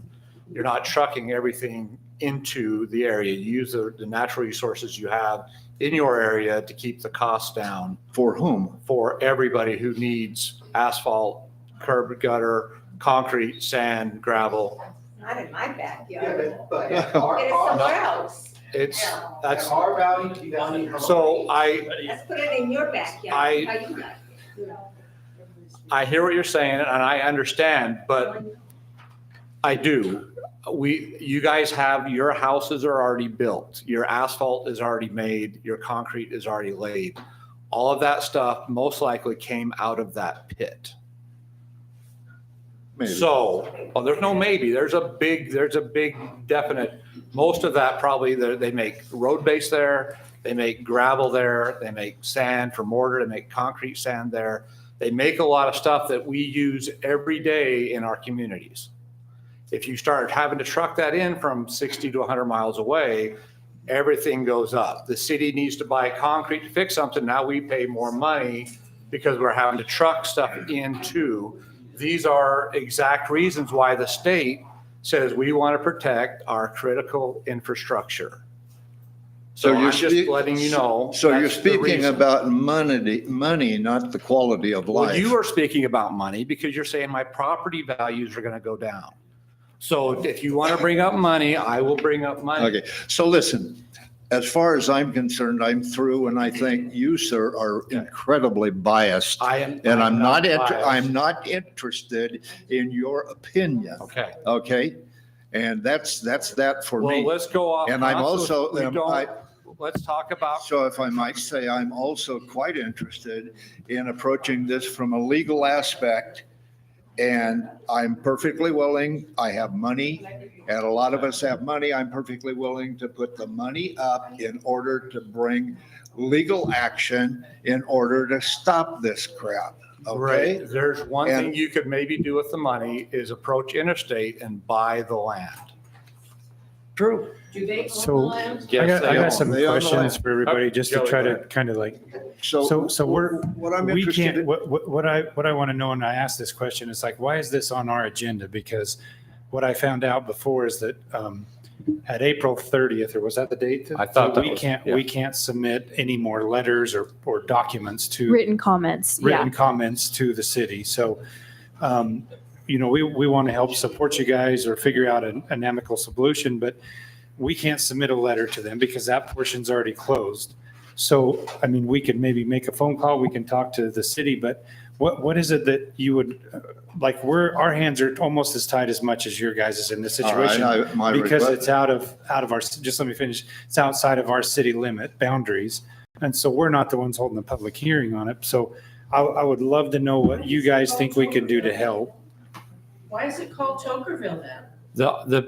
All the property that's in this is in Laverton City. This is- None of it is in. None of it's in Tokerville. The Tokerville. proposal only affects Laverton, or It's- it it's should say still only affects it. in- It only contains property in Laverton. Please don't speak out. Like, so we just try to keep a civil conversation because we're not trying to hear to like say, hey, this is bad or good. We're trying to hear to, we had this meeting on this topic to try to, hear what you guys need to say and maybe we can make a solution, but we don't know what the solution is because we're not Laverton City, we're Tokerville City, and this is all inside Laverton City's boundaries. So we would like to. One of the possibilities is you could approach the board in Laverton and ask them to do the right thing. Yeah.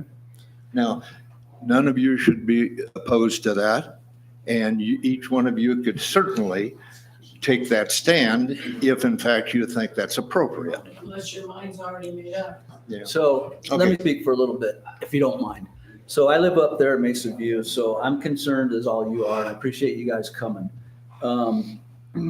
What the state legislature passed in HB 355 changed some of the aspects of the critical infrastructure materials protection area. So True. Not being an attorney, I'm gonna, hopefully Kayla can answer some of our questions.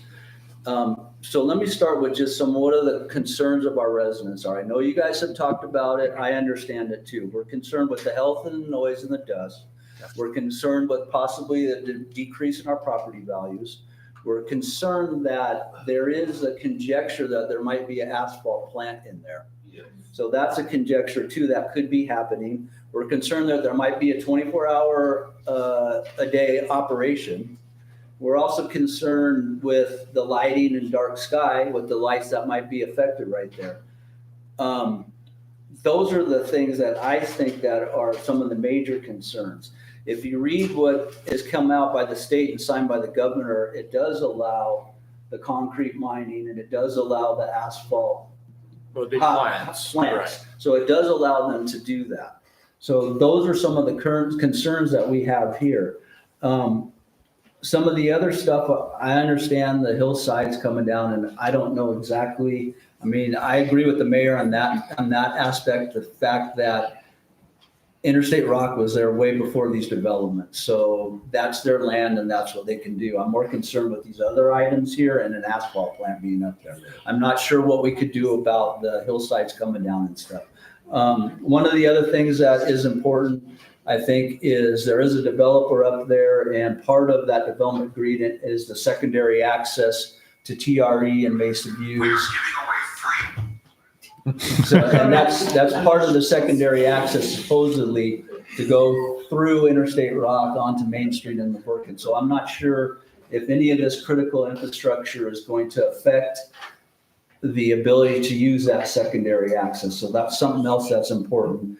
I would agree with you that our hands are somewhat tied here because this is, again, the city of La Birkin. However, it does affect our residents in Tokerville.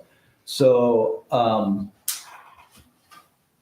so one thing I would do is urge you, and we can find out for sure, but I would urge you to go when they do have the public hearings before the Planning Commission and the La Birkin Planning Commission and the La Birkin City Council so that you can speak. I would urge you to be concise and ready to speak with them so that they can get your opinions and stuff. The other thing I would urge you to do is to rally the La Birkin residents that are on the other side of Interstate Rock in that new housing development. I can't remember the name of it.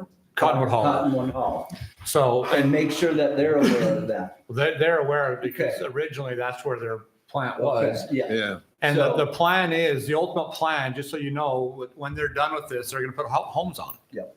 It's going to be homes. It will not be industrial. When they get done mining down to a certain level, they will stop mining and they will put homes on it. According to Bo, though, that's not true. We're gonna have. We don't know how long that is. 30, he told me Right. 30 years. Unless they mine it out faster. Right. So- Basically Right. forever. Okay, so, Just like the road, the dust, the noise, the dynamite, all of it. okay, so then on top of that, there are, and Wayne, you can help me out too. There are state and they're all federal codes that deal with dust mitigation, mining activities, correct? It even says it in the House bill. And if they're not doing their job on the dust control, then you need to Correct. report it. Yeah. So, Fugitive dust must be controlled and it's monitored by the state. Yeah. They come down there at least 4 times a year. But if you're getting the fugitive dust problem, then you need to call the Birkin. Yep. And just put the pressure on them. They have to go over there and minimize that. You can't just, I mean. Kathy. Okay, I'm using this like a public forum because we missed that, right? But I wanted to say that Not to tip over, slide the whole thing. the whole thing needs There to you go like that. There you go. Thanks, Manny. Okay. One of the things I've learned living in the city is that you can't do things on a handshake around here. Have you noticed that? People look like they're your friend and then it turns out, oh my goodness, they're taking something. It can happen occasionally. It's happened in this city before. There's things that are happening. So if you think they're going to get this critical infrastructure materials protection area and they're going to be so nice to everybody and they're going to do exactly what you think they're going to do, I don't know how you can know. This is business. This is how business seems to happen, especially I've noticed a lot in Utah. So I would just hope that they don't get that critical infrastructure materials protection because we don't know what they're going to do. Once they can do anything, they might do anything that could be really dangerous. And what I'm so confused about is that I know property rights are important. I say this every time. It seems to relate to everything that goes on with the city council. Property rights are important and they were there first. But the city council decides on zoning. And that affects everybody's property rights. So, we got property. I could go mine down there, but I can't mine down there because you didn't give me the zoning to mine. But you guys changed the zoning okay, well, wait a minute. The zoning, I don't know the history, but somehow houses were allowed to be built right next to A this. property owner came to the city and said, we would like to put homes on this property. And you guys couldn't say no? Well, When there was right we- next to it we was, could have said no, and then we would have been sued because we said no. Because there was no reason for us to say no. to a so legal reason. having this right next door that could cause all these issues. It I don't could- know. I don't know if that's a It could reason. cause issues, but it might not cause issues. We Wow. don't know. I mean, Okay. I'm sorry to say this, that I don't know when the city became the person that had to do due diligence for I don't know either. potential buyers. I don't know. Well, but, and I'm sorry, and I'm trying to, I Okay. understand what you're saying. Okay, and well, I'm let me- trying to be sensitive, but Interstate Rock has been there. The plant started in the 70s. It has progressed into the 80s. It was up above where Cottonwood Hollow is now. And as they bring it down to the spot, the height they want to build homes on, they move it and they build homes, and it's going to eventually go out to that area. So they've had this there, and they've had all this land, and they've had it in their mining. Whether they get this or not, this critical infrastructure, they are going to continue to mine. Nothing is going to change. well, They're but going except to they won't have as much freedom to do whatever they want without any oversight at all. They- This will they- give them total freedom to do Right. anything. And what I have been told by Lavercan, and I've talked with the Interstate Rock owners, and yes, you look at me like that, but Well, I understand. I know that it's But a I can handshake. only go off of what I'm being told and people's intentions. Okay. They intend to continue operations as they are, and they do not plan on putting an asphalt plant there. They have one somewhere else. They don't have the right material there for asphalt. They do not plan on putting a concrete plant in there. They are going to continue to mine and go the way they're going. They want the critical, and I'll be honest, I know why they want the critical infrastructure. They want it to protect their investment. Well, everybody here wants to So- protect our investments too. I understand that. Yeah. I understand that. You own your land, they own their land. They want to protect their investment that they spent buying that property, and they want to, so I'm not saying they're good or bad, and one Yeah. side or the other. I'm just saying this is why this is happening. Okay, well, if I could Um, just talk, if we can pretend like this is public comments, and I can just Well, talk for this a is few about this. minutes. Go ahead. Okay, You just- so my point just is that they were there. I sympathize. It's a business. They want to make money. That's the purpose of business. I get that. But someone allowed houses to be built right around it. And You're I don't right. know who You're- did that. And you can say, oh, everybody should have done their due diligence. But I want to just give an example of due diligence. Before we built our house, we heard about a bypass road. So we came into the city offices and asked about the bypass road. And they said, oh, it's coming out on the other side of the cemetery.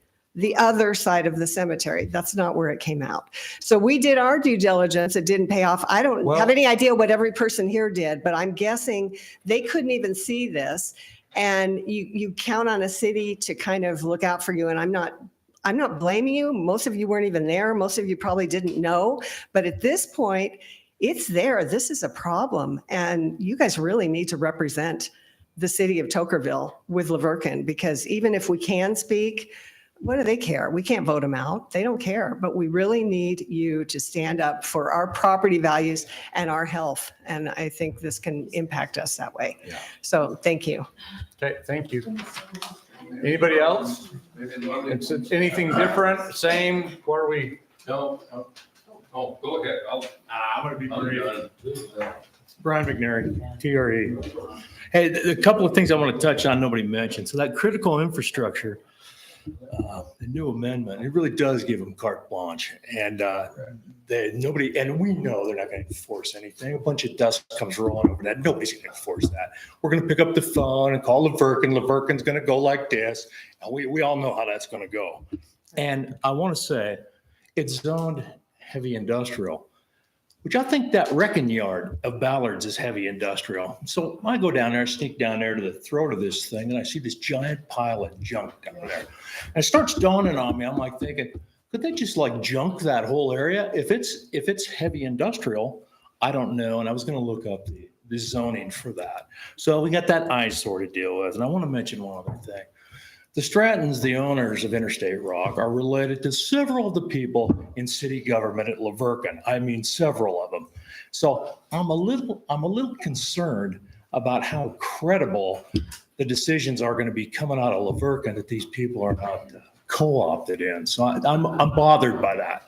And let's see. Yeah. So anyway, I was hoping you guys would represent us.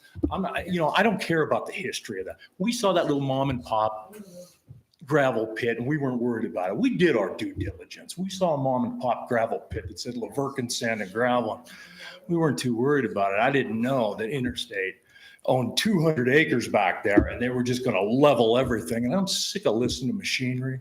2 years of listening to buckets, whack rocks. I'm sick of hearing it. So I'm thinking, once they level that off, there's nothing's gonna absorb that sound. I'll be listening to that crap for the rest of my life. So anyway, I'm hoping you guys will help us out. Okay, thank you.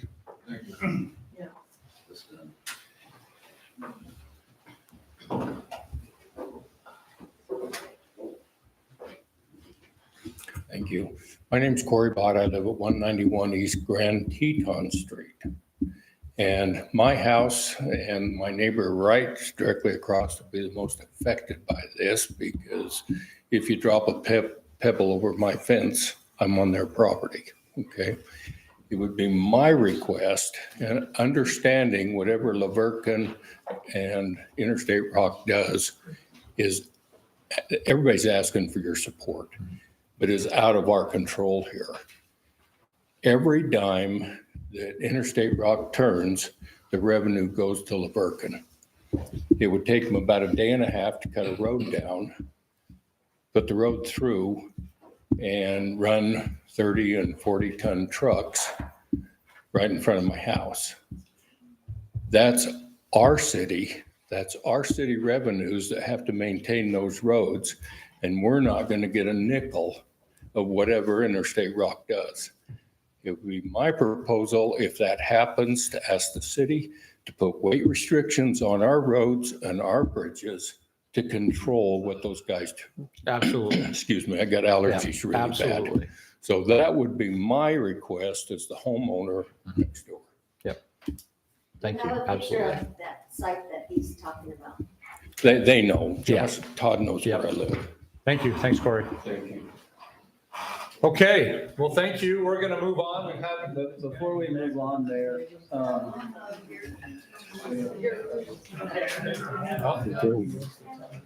we have any more? yeah, before we move Hang on. on, Todd's got something he wants to. I got one for the Yeah. mayor, Mike Valenti.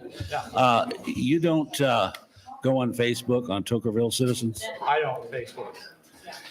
for Tokerville's. I do not Facebook. Okay, well, you should, then you would really know what's going on in your own town. I know what's going on. Well, you haven't been on, you just said you hadn't been on Facebook, Tokerville. So you'd understand, the real problem with this is the asphalt. They can go ahead and they can do whatever they want on the rock. They've been doing happily married for 30 years.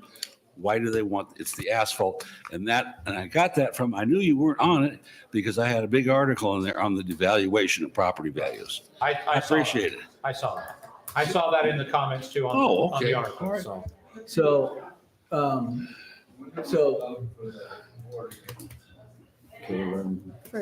So Mayor and I Kayla, don't know off the top of my mind. or Ben too. When do we vote for you guys again? November.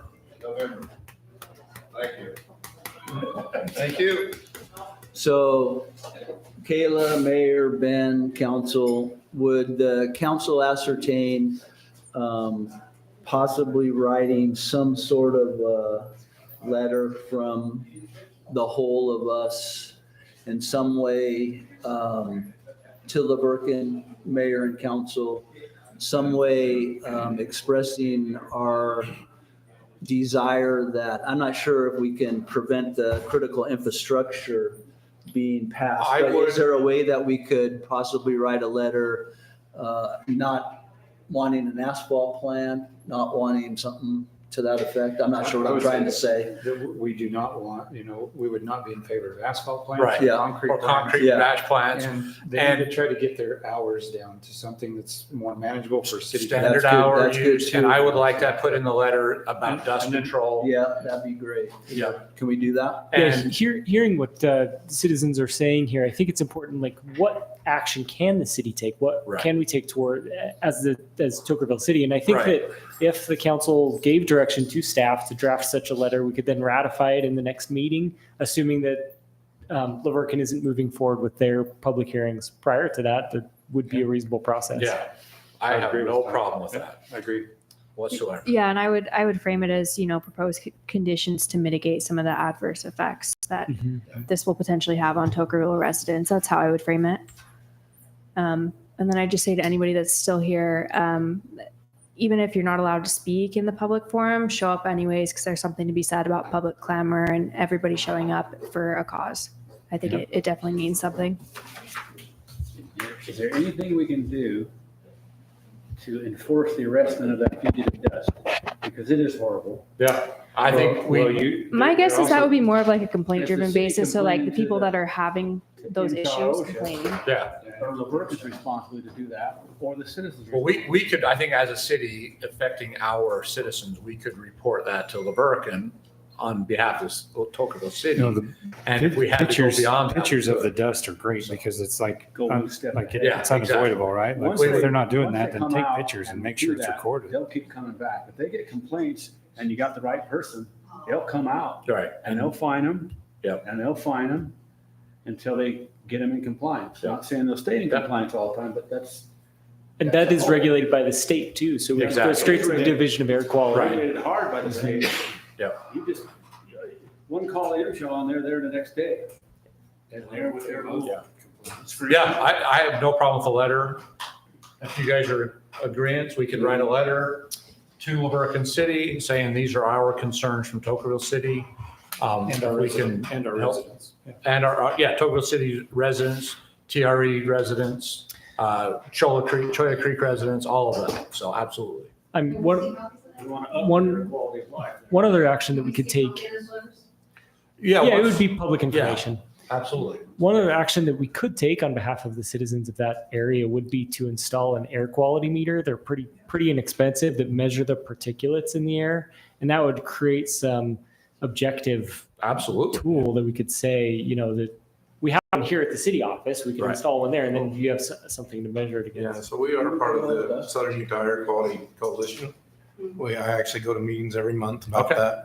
Perfect. And Let's do it. we have one here. Actually, Laverkin City does have one on their city over there, but it's down quite a bit.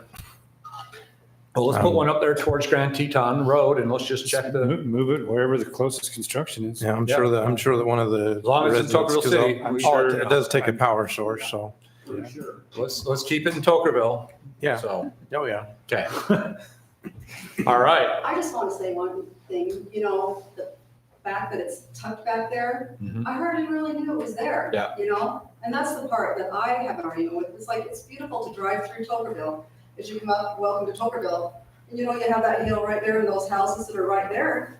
It sounds like they're gonna come down there too, Yeah, they're gonna It's like- come almost down to the height of Right now, those it's like, houses. You guys are doing it perfect. Just, you've got these hills to hide you, just keep going away. So, and, Okay.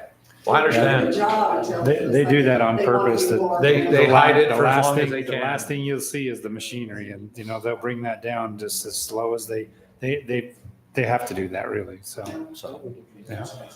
Okay, we're gonna move on to item number. Number one. Item number one. Item number one is now number three. All right. Item H3, discuss on the water shortage contingency plan. All right. Darren, are you going to speak to us on this one or is this Ben? That's actually Ben. Okay. You guys were in the meetings, not me. Yeah. I thought it was JD. He stood up. He was ready to go. I think JD's ready to go home.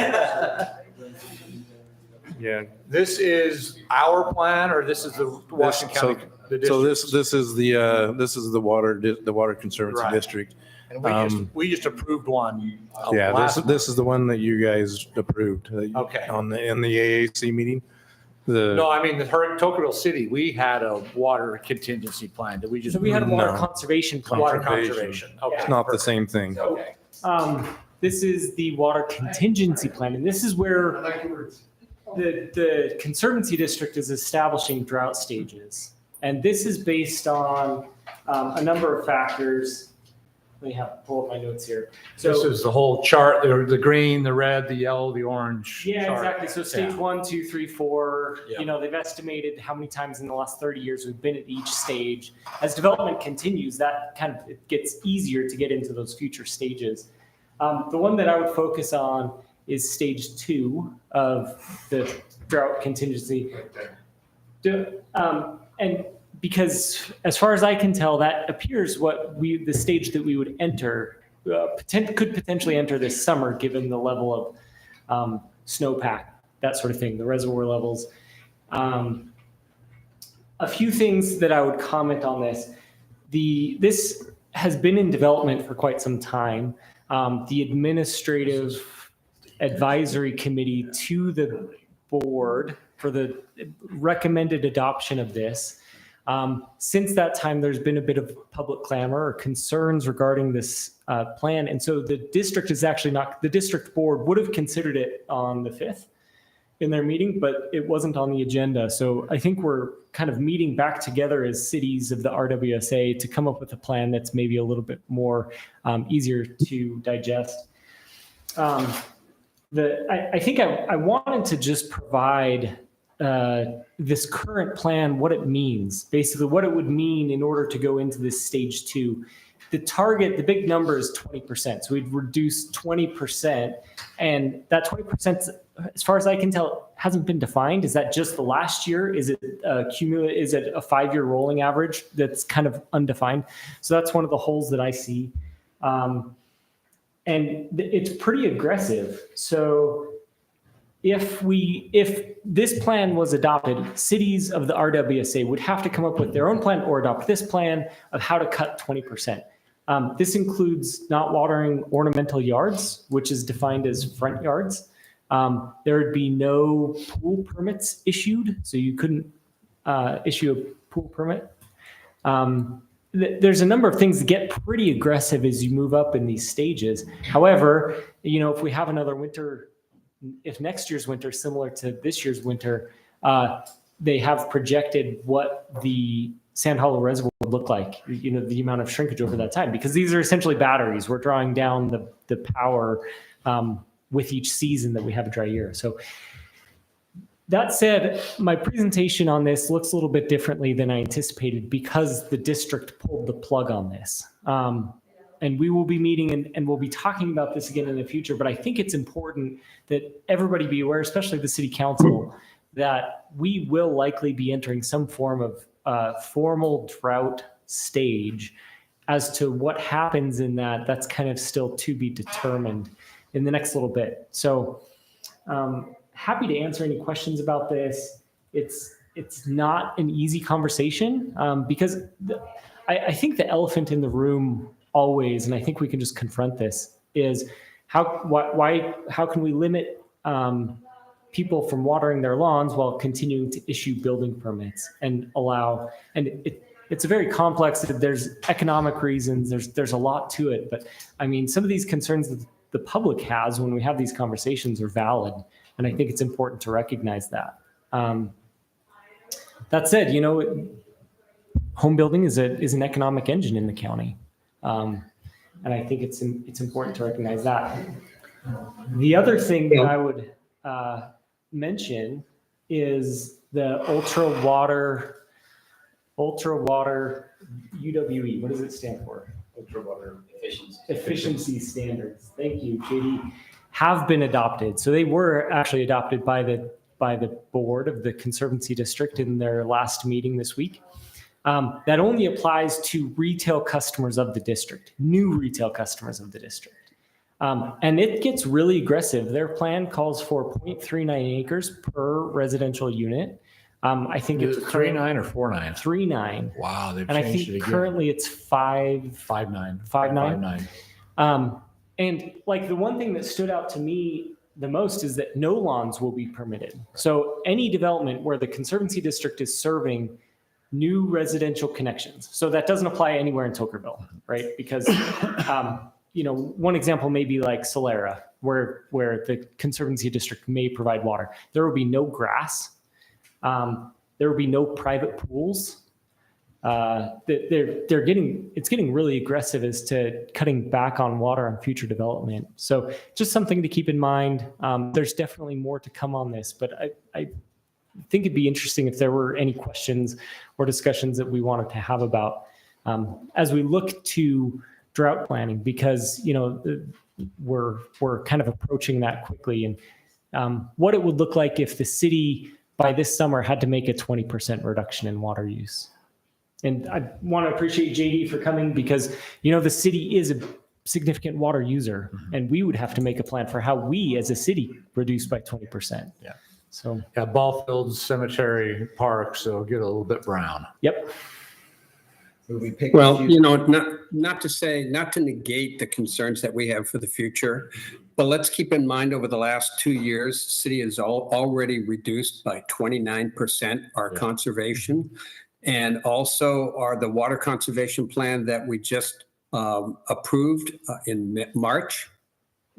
Our goal was to reduce another 14% on top of the 29%.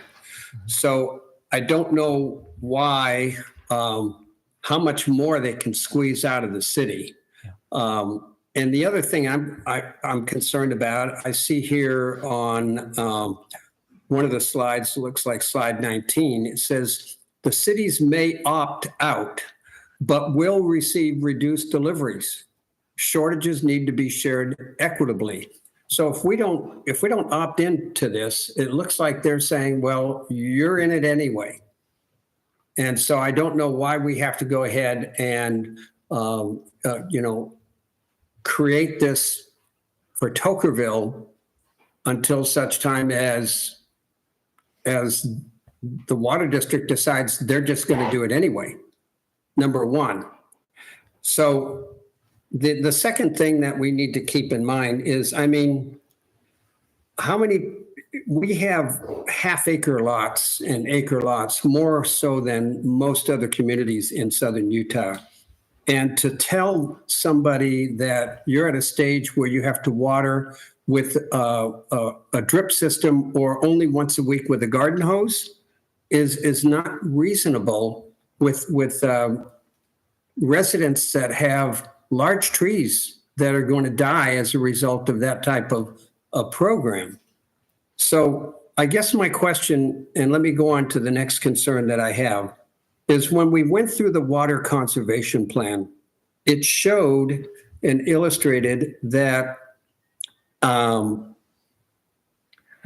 that we currently were using about 240 acres of our 500 and some odd acre feet of water currently. And they were projecting that we were going to be able to with our 14% goal, that we were going to be able to last till 2033 under the current program of conservation that we have. So what we're doing, in my opinion, is we're reducing our water, which allows us to sell more water to the water district. And rather than sell water to the water district, don't we have the option of just allowing the citizens to use that water for their own properties and take care of it that way, rather than wholesale that water out, instead of just,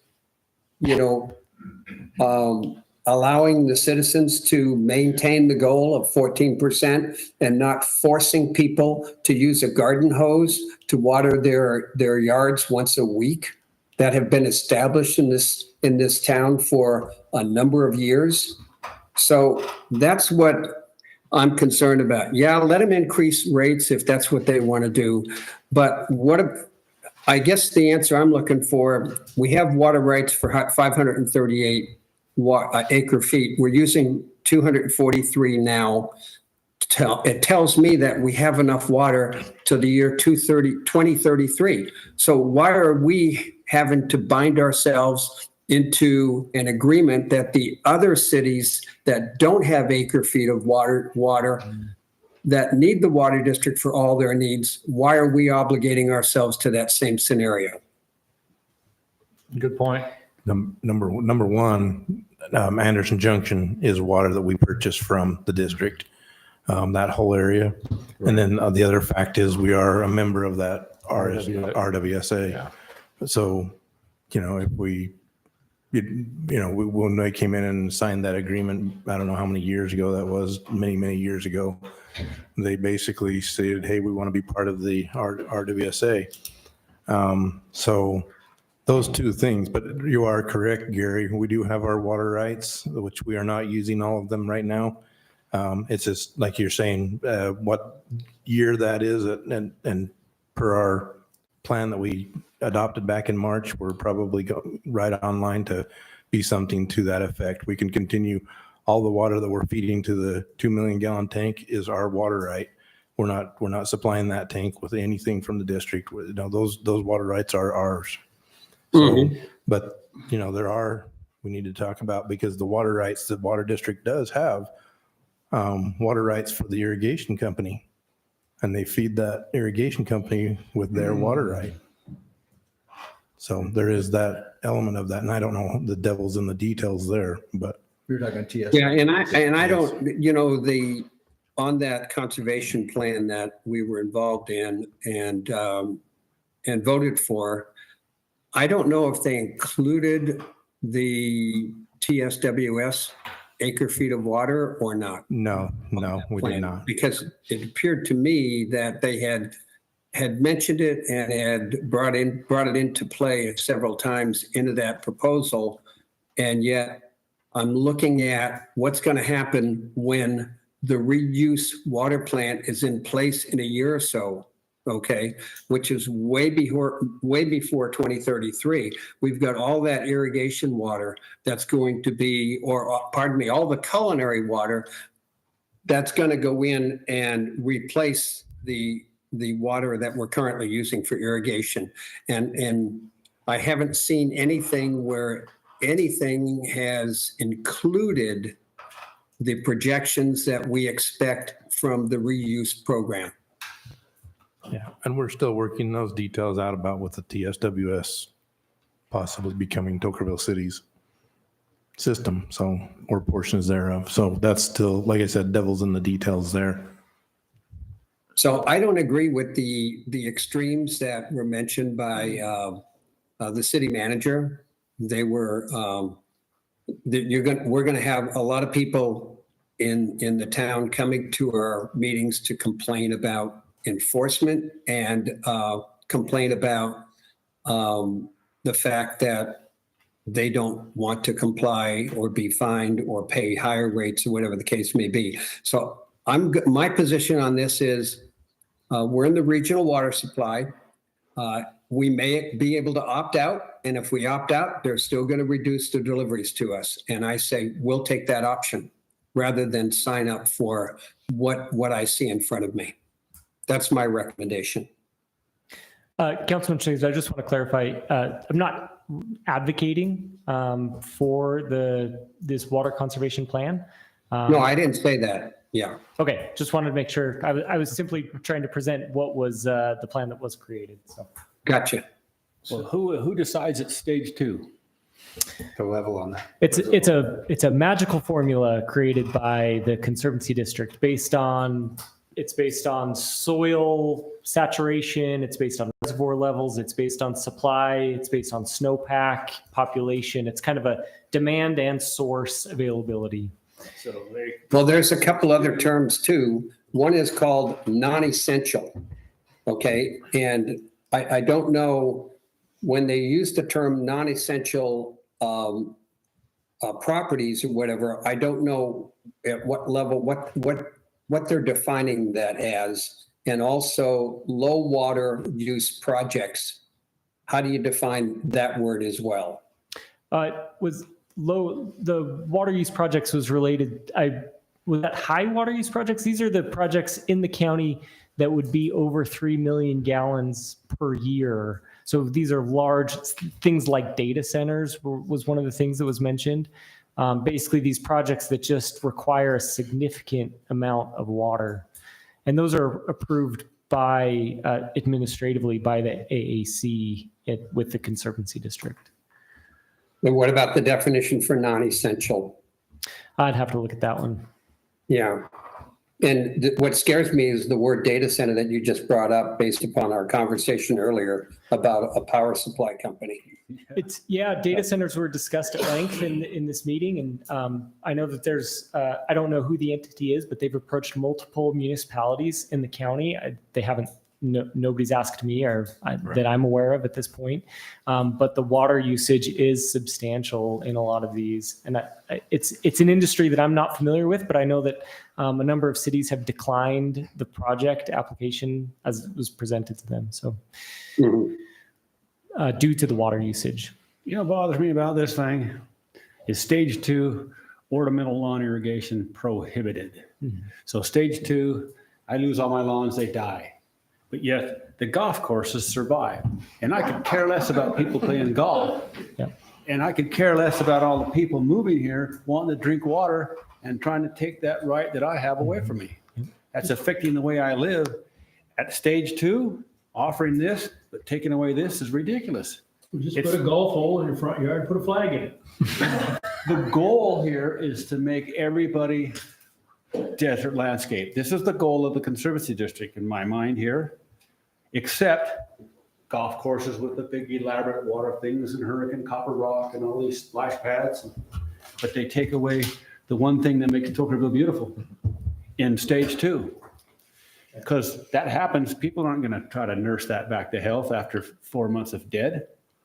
So look what it's going to look like. If we have our water, I'm with Gary, we opt out of it and we control ourselves. If we're doing that good with conservation, maybe we could try a little harder with the citizens and improve a little more, have them update some of them, not use so much water a couple times a week. But I don't want to have to follow this because stage 2 will be here in about a couple weeks and they will enforce it. And then if they come to my house and tell me to not water, then I'm going to tell them to pound sand and they're going to lock me out.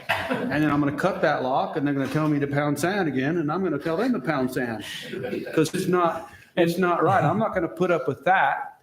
But yet the major percentage of golfers can't be more than 5% of the population. They're not overprivileged more than the citizens of Tocqueville if they want their lawns. So stage 2 is way, way restrictive. And I'm not disagreeing with you, but I think they look at the economic benefit of the golf courses and stuff. Correct me if I'm wrong. They do, but. They do, but I'm not saying that, Right. that should do it. I'm just saying that I think that's one of the things. And I believe all of the cities in the county are having the same concerns. Yeah. And Not just that's why they pulled it from the agenda. Yeah, we're certainly not alone in these opinions. Yeah. If you sign up, we're at a stage, we don't have to sign up with them if we don't want to. Because we have some of our own water. And we can ration it any way we want to ration it if it has to come down to it, rather than be dominated by the Conservancy District. And you're right, they do give us the flexibility, even with this plan, say it was adopted as is, they still give the city the flexibility to come up with the water reduction to hit that 20% mark. We don't have to, if we wanted to continue allowing this ornamental lawn use, we could do that. Just have to come up with other ways to reduce that, to hit that 20%. But again, Well, the model inputs that they provided, I think it's on slide 6, shows that about 35% of the demand of water is just related to population growth that we have. And yet, we continue to build and allow building permits. I don't know if the new housing projects are considered that low water use projects, so that way they can continue to build condominiums and apartments and things like this. They would be considered low use water projects, and therefore the population will continue to grow, affecting 35% of the demand.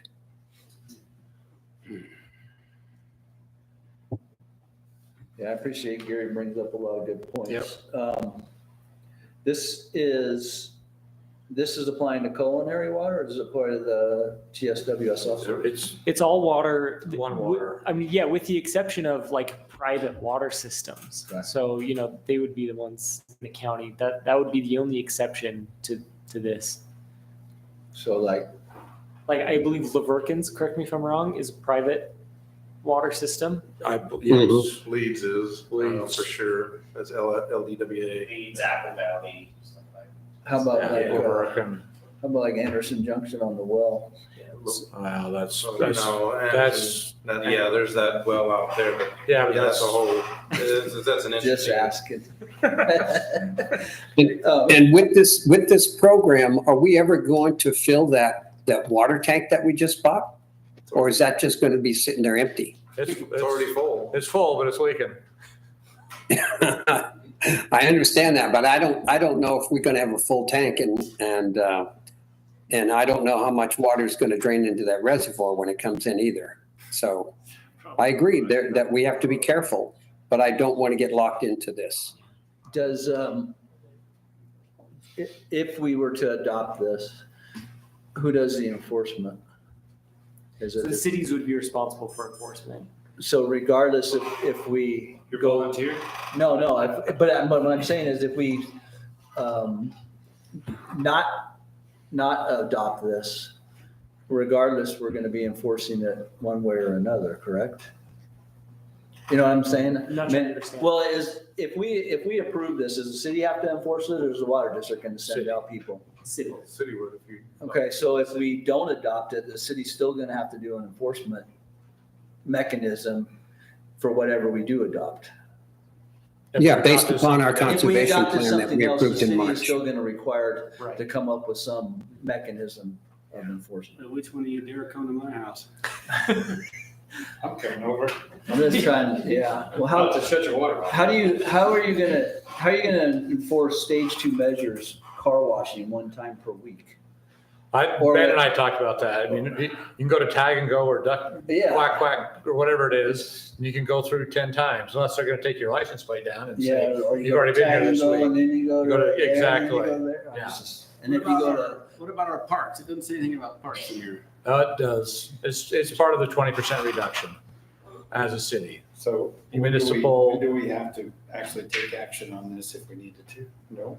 We don't have to take We any don't have to. action. So we can just say. They didn't even table it. They took it off their agenda. Yeah. the water district? You know, Yeah. So the mayor and myself are members of the AAC. And so basically, what value we could have from this conversation is just what direction do you give us? How do we represent the city? And what do we want to see in a Yeah. drought contingency plan?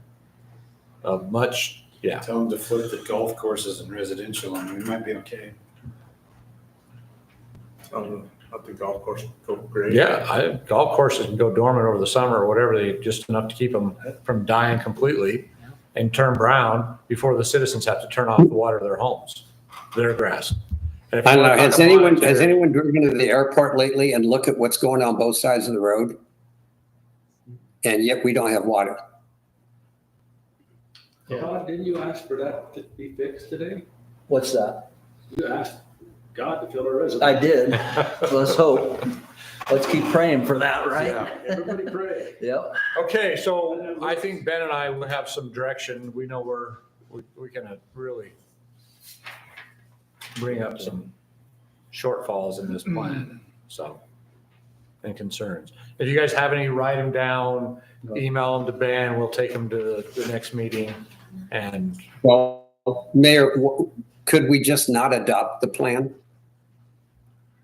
yeah, we can look into that. We'll have legal look at it and find out what happens if we don't adopt it. Can the water district strong arm us into adopting it because we are part of the RWSA?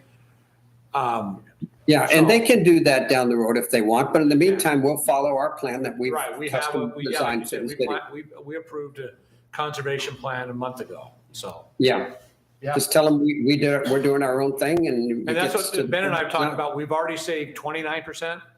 Is that what it was? Well, yeah, over the last couple of Yeah, years. we've already cut 29, now they want us to cut more, and then they want us to cut another 20 out. It's just, at what point do we not be efficient now, just so we can cut water later?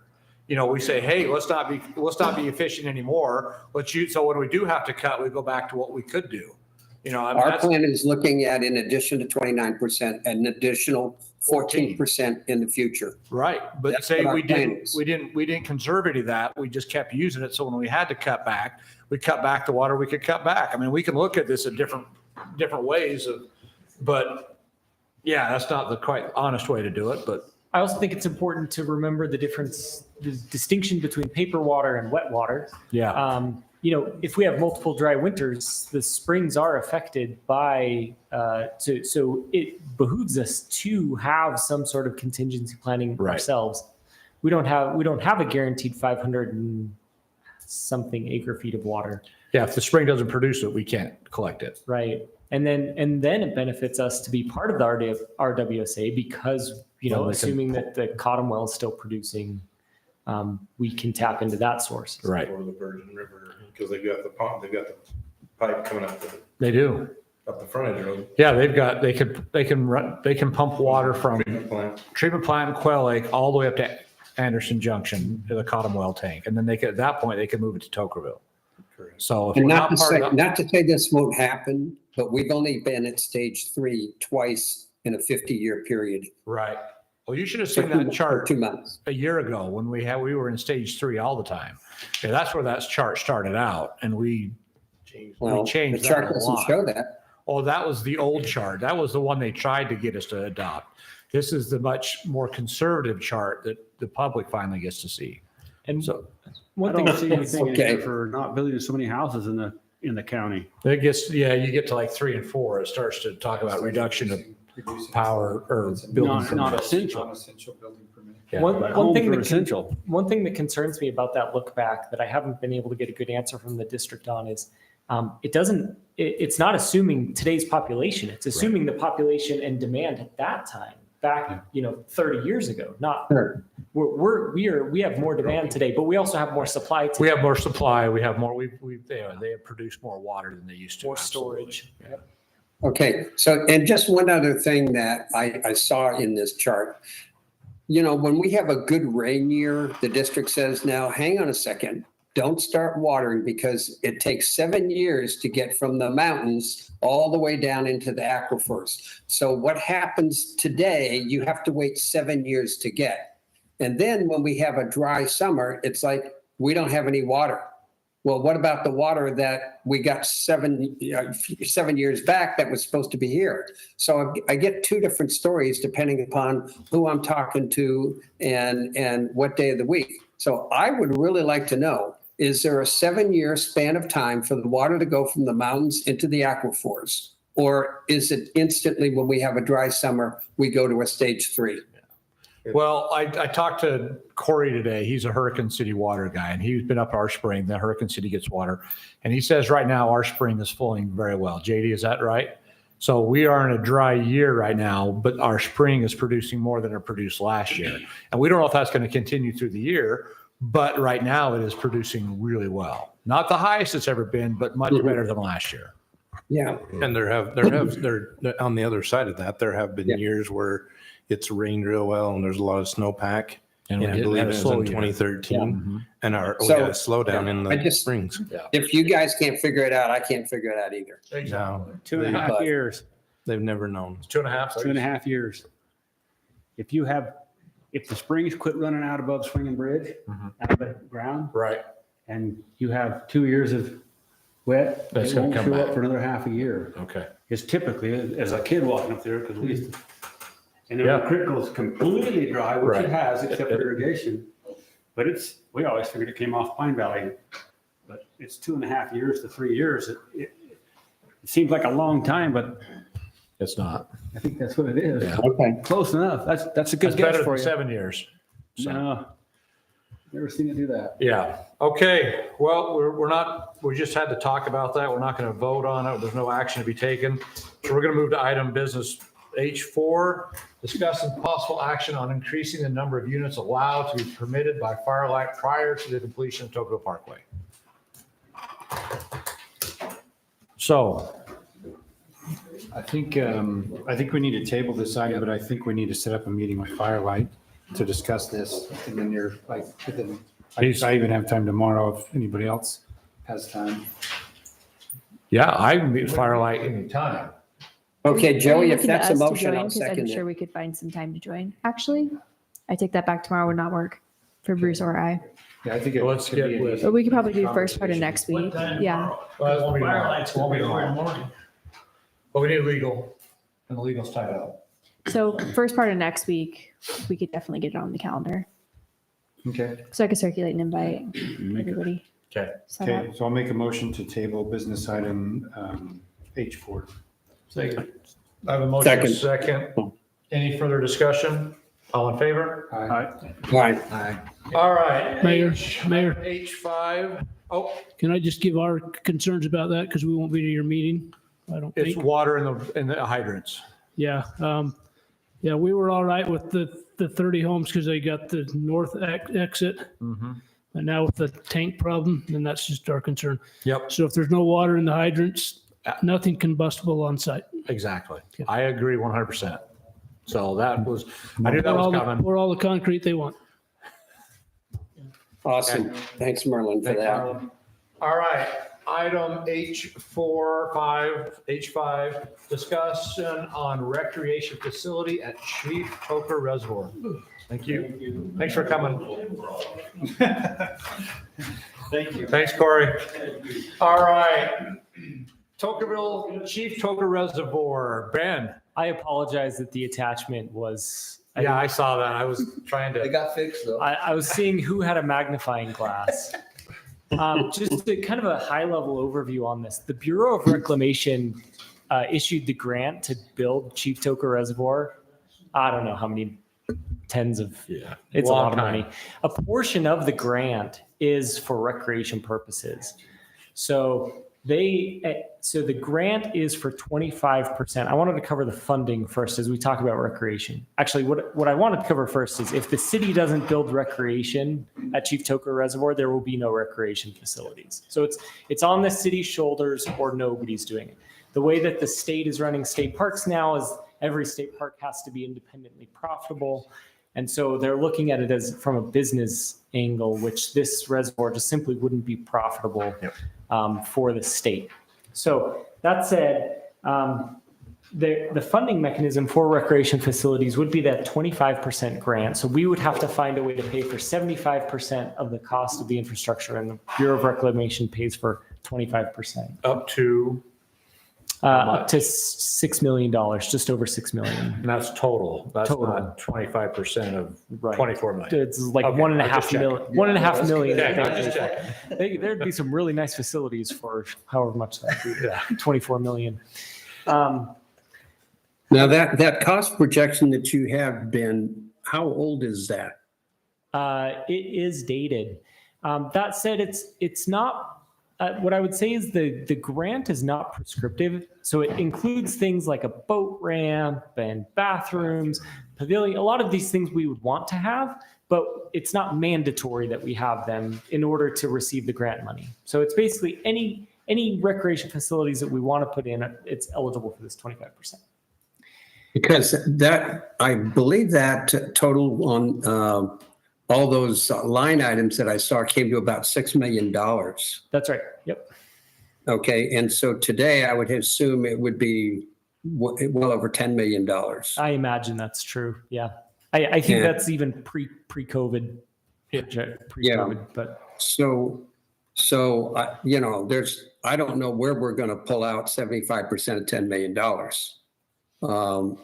If we do the entire thing, and the only thing I see doing is setting up some camping tents or allowing campers in there and not having to spend a ton of money on developing that. But I just have no idea how we're going to find extra money right now Don't we just need to worry about? in the budget unless we borrowed money.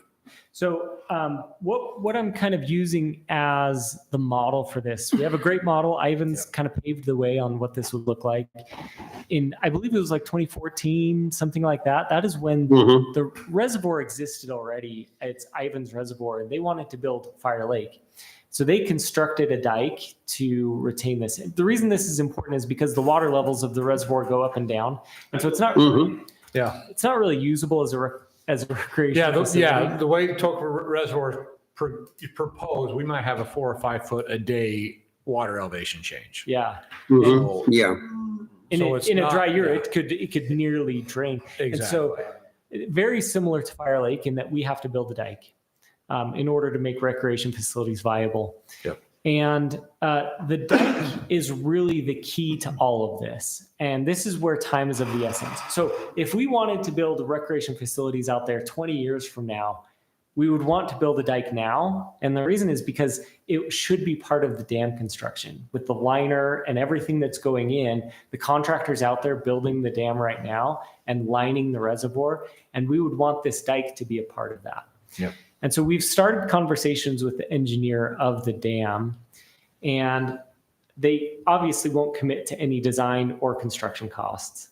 But what they did say is if you were to put a blindfold on and throw a dart, it would be somewhere in the range of $250,000 to design and build the dike, since the construction crew is already out there. So the time is of the essence with that dike. And So can I interject a Yeah, little go bit? ahead. I have spoken to county commissioners about this. They funded quite a bit of Fire Lake through RAP tax, and they are amenable, once we get some numbers, to help fund some money towards it. So they love the idea, and they have RAP tax money that would be perfect for this project. Great. That would be, so if there was a contribution like that, that would be a great funding mechanism to get the dike in place. And then what Ivans did was they built it incrementally. Basically, they phased it every year. They used some impact fees year over year. 1 year they built the bathrooms, 1 year they built the pavilions, until it kind of became the facility that it is today. I think it was like a 5-year period. We may be slower, right? Kind of depending on the level of growth and how much money the city wanted to keep throwing at it every year. And Westfield's done first. And the question is, exactly. as you're growing it incrementally, are you getting revenue? And is that revenue keeping you in black ink or red ink? I don't anticipate that this would produce any revenue. So we could create, the city could, if you so chose, create like, a parking fee, or there could be revenue mechanisms from it. But, a lot of times those things only pay for themselves, cover the cost of administering parking, right? Or paying for the asphalt in the parking. Paying for the employee to change the garbage cans once a day or something. Yeah.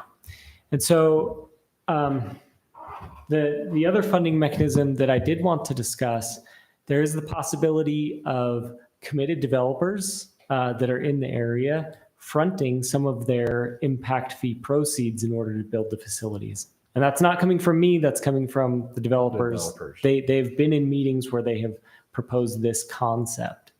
That's really just, all it's doing is building it a little faster than you might otherwise be. And it's also kind of, then they would be dictating which project we're spending impact fee money on, but it is one means by which the facilities could be built. The reason that I'm bringing that real quick, if you were to do that, could you say, okay, we're going to give you, we'll just put a number out there. They can say they give us $1 million. And we say, we're going to give you that in credit from impact fees off of Parks and Recreation. Yeah. That's basically what it comes out of.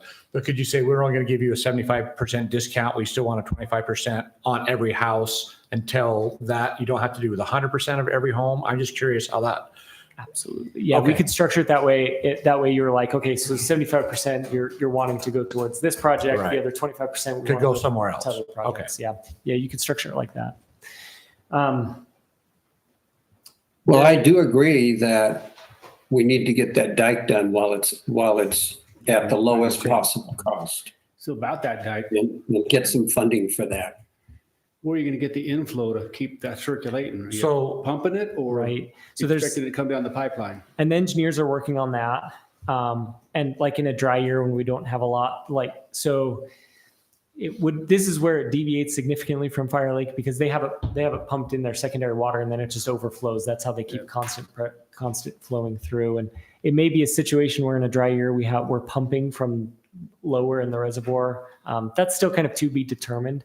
But the engineer that designed the dam, they're working on kind of a scope of work for the design for that. So we should see that next week. So they're basically relocating the New Harmony Reservoir to Tokerville. And every time, very frequently, I'll see that New Harmony Reservoir dry as a bone. Like most And of the time. do they have, where are they getting the water in addition to from that reservoir? Where is the rest of the water So coming Gary, as it comes down, you have Ash Creek, which is the one at Black Ridge. And then you come down to Browse Creek, which is actually South Ash Creek. That's one. You have Leap Creek at Ventura is one. You have Wet Sandy, which is right above our Tokerville freeway exit on-ramp. That's the other. So all of those water, they all go into catch ponds and they will go into pipelines that will feed into our reservoir. Uh-huh. So that's where the water is going to come from. So you feel comfortable there will always be water level in No. that year round? No, I wish. No. But there'll be more water than I think we can right now. I think that'd be a surprising amount. Because you go up to Browse any time of the year, all year, there's water running at the Right. But the ranger station. And as all those creeks come off the hill, they all go underground and we never see the water. So, and I've talked to geologists, they say they put radioactive dyes in those creeks and never found it anywhere. So they don't know where the water goes. So they've gone above the normal low spot of water and they're catching it in ponds now and putting it in a pipeline. So that's what's going to feed the reservoir. And they've got all those ponds built up there. They've been doing this for years. So it's you got to go up and look at the infrastructure, Gary. If you want sometime, we'll go up and look at it. So. Well, I've expressed my feelings about moving forward on the dike at an affordable rate. Great. And finding money to do that. Yeah, I think do it now. It's At least get the dike underway. absolutely. But we can't vote on it. It's just a discussion. Yep. Okay. We're just going to move forward. We will probably, our city attorney's not yet had a chance to review the MOU. That will probably be the next step, along with presenting a proposal for that scope of work on the dike. Yeah, we can get to work on that. Is there any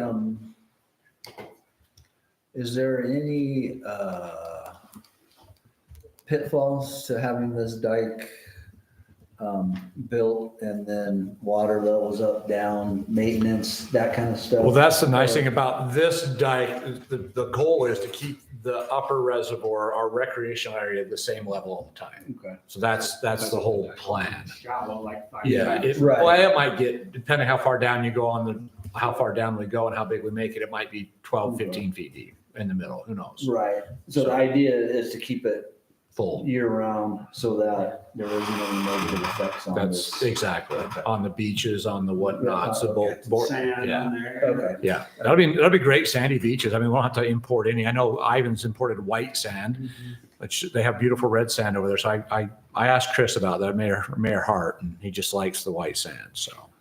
If you guys have been over to Ivan's Fire Lake, it's about 3 acres. I was looking at recreation reservoirs similar to this, and they range from 3 to 5 acres. If you guys have seen the model, I'm using my finger because we call it the finger. Right. But there's like a finger that comes out, and we could make it anywhere from 3 surface acres to like 6 or 7 surface acres. I think minimizing it to 3 for a number of reasons. I don't think it serves a lot of value over 3. Right. But it increases some risk Cost. for like algae bloom and that sort of thing. So that's why we kind of kept it at 3 surface acres. It's probably like about 1 acre, isn't it? It's about the same 3. Yep. The little kid pond, Yeah. maybe an acre. When I put that dike in there, it didn't seem like it was very big. Okay. It's nice. I like it. Yeah, it's a nice spot. All right, we're going to move to item 6. Discuss the possible action on ordinance 2025 XX amending Title 1 of the Tocqueville City Code by creating chapters 11 and 12, establishing purchasing and surplus property policies. We talked about this a while ago and I didn't see anything Yeah. out of the ordinary. So if anybody- But what happened that time was Kayla wanted to make a couple of changes before do we you want me voted to- on it. Yes, I can please. expand on those. And, Okay, so And since- I didn't see red lines on there, so I had no idea what got done. Fair enough. I can walk you guys through what I did. There were just some changes, cleaning up some grammatical stuff or defined terms. And then as far as what I changed that was substantive, previously it specified that tier 1 contracts, so contracts under 5,000, or tier 2 contracts could be approved by I might have added this. Let me see real quick. Let me get myself oriented. I have to pull up my red line so I can see what I changed. Okay, so previously it specified when city council's approval was required for contracts, so only tier 3 contracts. Tier 1 so I just added that tier 1 and 2 contracts shall be approved by the city manager. So your tier 1 and 2 contracts, that's going to be less than 5,000 or up to 50,000. So those will be approved by the city manager. Only tier 3 will come to you guys. I also added some language about performance and payment bonds. So for construction contracts to install public improvements, we're going to require that they provide a performance bond as well as a payment bond. I also added drug and alcohol testing requirements. I just matched the statute or the procurement code. And then I added a section that limits what somebody who protests a decision, so say they don't get awarded a contract, what they can recover. So I didn't want it to be like the sky's the limit. I put a provision there that just limits it to costs that they incurred when they submitted their bid. And I think one other thing, any equitable relief determined to be appropriate. So I really didn't make that many changes. Do you guys have any questions? I don't. Gary, do you have any questions? I don't. You want me to make a motion that we go ahead and approve? Unless Todd's got some I got questions. just one comment, and I would agree with Gary. I'd like to see the red lines. I know I mentioned that to Ben too. I like to see the red lines. It's easy for us when we're reviewing the packets and stuff. Know what it was and Yeah, what what we it was, changed what to. it was there before. So Yeah. it's easier for me to go through and research it. So if we can do that Okay. as much as possible. That's it. Thank you, Todd. Gary, we're up to you. Okay, I'm just looking for the language, Chair. I would go ahead and make a motion that we go ahead and approve the 25-4-11 out for procurement purchasing policy. Second. I have a motion and a second. Any further discussion? All in favor? Aye. Any opposed? Thank you. All right, we're going to item H7, a discussion on the annual progress assessment.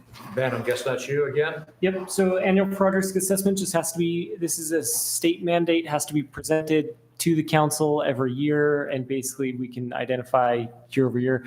Just as a high level summary, the state auditor's office has identified a number of things that increases the risk for financial fraud in a city. We meet all, if you could scroll down. What's a our little total bit. score this year? We're 315. So, I thought we sorry, were up a little bit. 355. So we don't have the internal, if you scroll down, the bottom two are the two that we don't have, right there. Yeah. No formal internal audit function and no formal audit committee. So those are two things that I have created those in prior positions. You know, the level of like fraud risk that you're actually mitigating by creating those things Isn't worth questionable. It's not worth the money. Yeah, and the time that Yeah. you put towards it. And we have an outside accountant, and then we have We them do. get audited every year also. Yep. So, yeah, if we're missing 40 points, I think we're, And we're still defined as the state Very low. auditor's office is very low risk. We're still in the, yeah, we're still in that level. So So we're going to get it, we're going to get an A instead of an A+. exactly. Yeah. Okay, is there any action we have to take on this? Presentation only. All right. If there's anything else, Ben, on that, are we good? We're good. Perfect. We're gonna move on to item eight. We're back to 8, normal numbers. H8, discuss the possible action on waiving the town hall rental fee for community readiness meetings through March 2026. So we've been doing this for a couple of years now. We don't charge the readiness community to use our town hall to have their meetings. And they're doing it quarterly now instead of monthly. So there's 4 a year. So. I move we waive the rental fee for a community readiness meeting through March 2026. Seconded. Have a motion and a second. Any further discussion on this item? All in favor? Aye. Any opposed? All right, discussion of possible action on waiving the park rental fee for Pioneer Day event. Mayor, I'll make a motion to waive the park rental fee for the Pioneer Day event. Second. I have a motion and a second. Any further discussion? Why are we doing this? Because They already ran out of their allowances. Okay. Oh, yeah. It's for the church is putting it on. Put it on Pioneer Day? I don't Yeah, have the money to pay for it. Okay, so, okay, and it's not gonna, I mean, it's not gonna cost the city as far as, public works, anything? You'll have some public works employees that probably help. Trash cans. trash cans, but most of us volunteer, Okay, and it's on what day? usually the 24th. But is it a work day for the, It depends I don't know on, if it's a weekend. I don't know. I went through the calendar. I don't know, it's a work day for the, it usually is. is it a work day for the public works or? we- Oh, it is, I think it's a paid holiday because it's time, So- it's a state holiday. So if it is gonna cost the city overtime to pay however many public works in order to do this, Yes. just mentioning that. Yeah, no, it's good. It's good. It is a state holiday, so, yeah. My motion still stands. Let's see what the date is. July, it is a Thursday. Okay, I have a motion and a second. Todd, you had That was it. comment? That Okay, was it. perfect. Gary, you got any questions? No, I'm ready to vote. 24th, all right, all in favor? Aye. Aye. Any opposed? Reluctantly, aye. Okay, you're still an aye. All right. Hey, Todd, Yeah. thank you. All right, so speaking of community readiness, we have a meeting tomorrow here at 7 PM at Town Hall. So it's our first community meeting. That's right away. Memorial Day commemoration program will be Saturday morning, 10 AM at Tocqueville Cemetery. So please come out to that. I know Chris is speaking and Chuck is speaking. And I think maybe Greg Turner might be speaking. So, I mean, Bailey's putting on a wonderful program at the cemetery on all the things we do out there. It's awesome. So please come out and support that on Saturday at 10 AM. And then summer community cleanup, Saturday and Sunday, May 31st and June 1st. So Center Street Park, Trail Ridge Estates Park, and Westfield Park. That's where we're gonna have dumpsters again. So That's use not- them. That's not working on a project, that's just anybody who wants. That's to just dispose of anybody stuff. throw their trash away, Okay.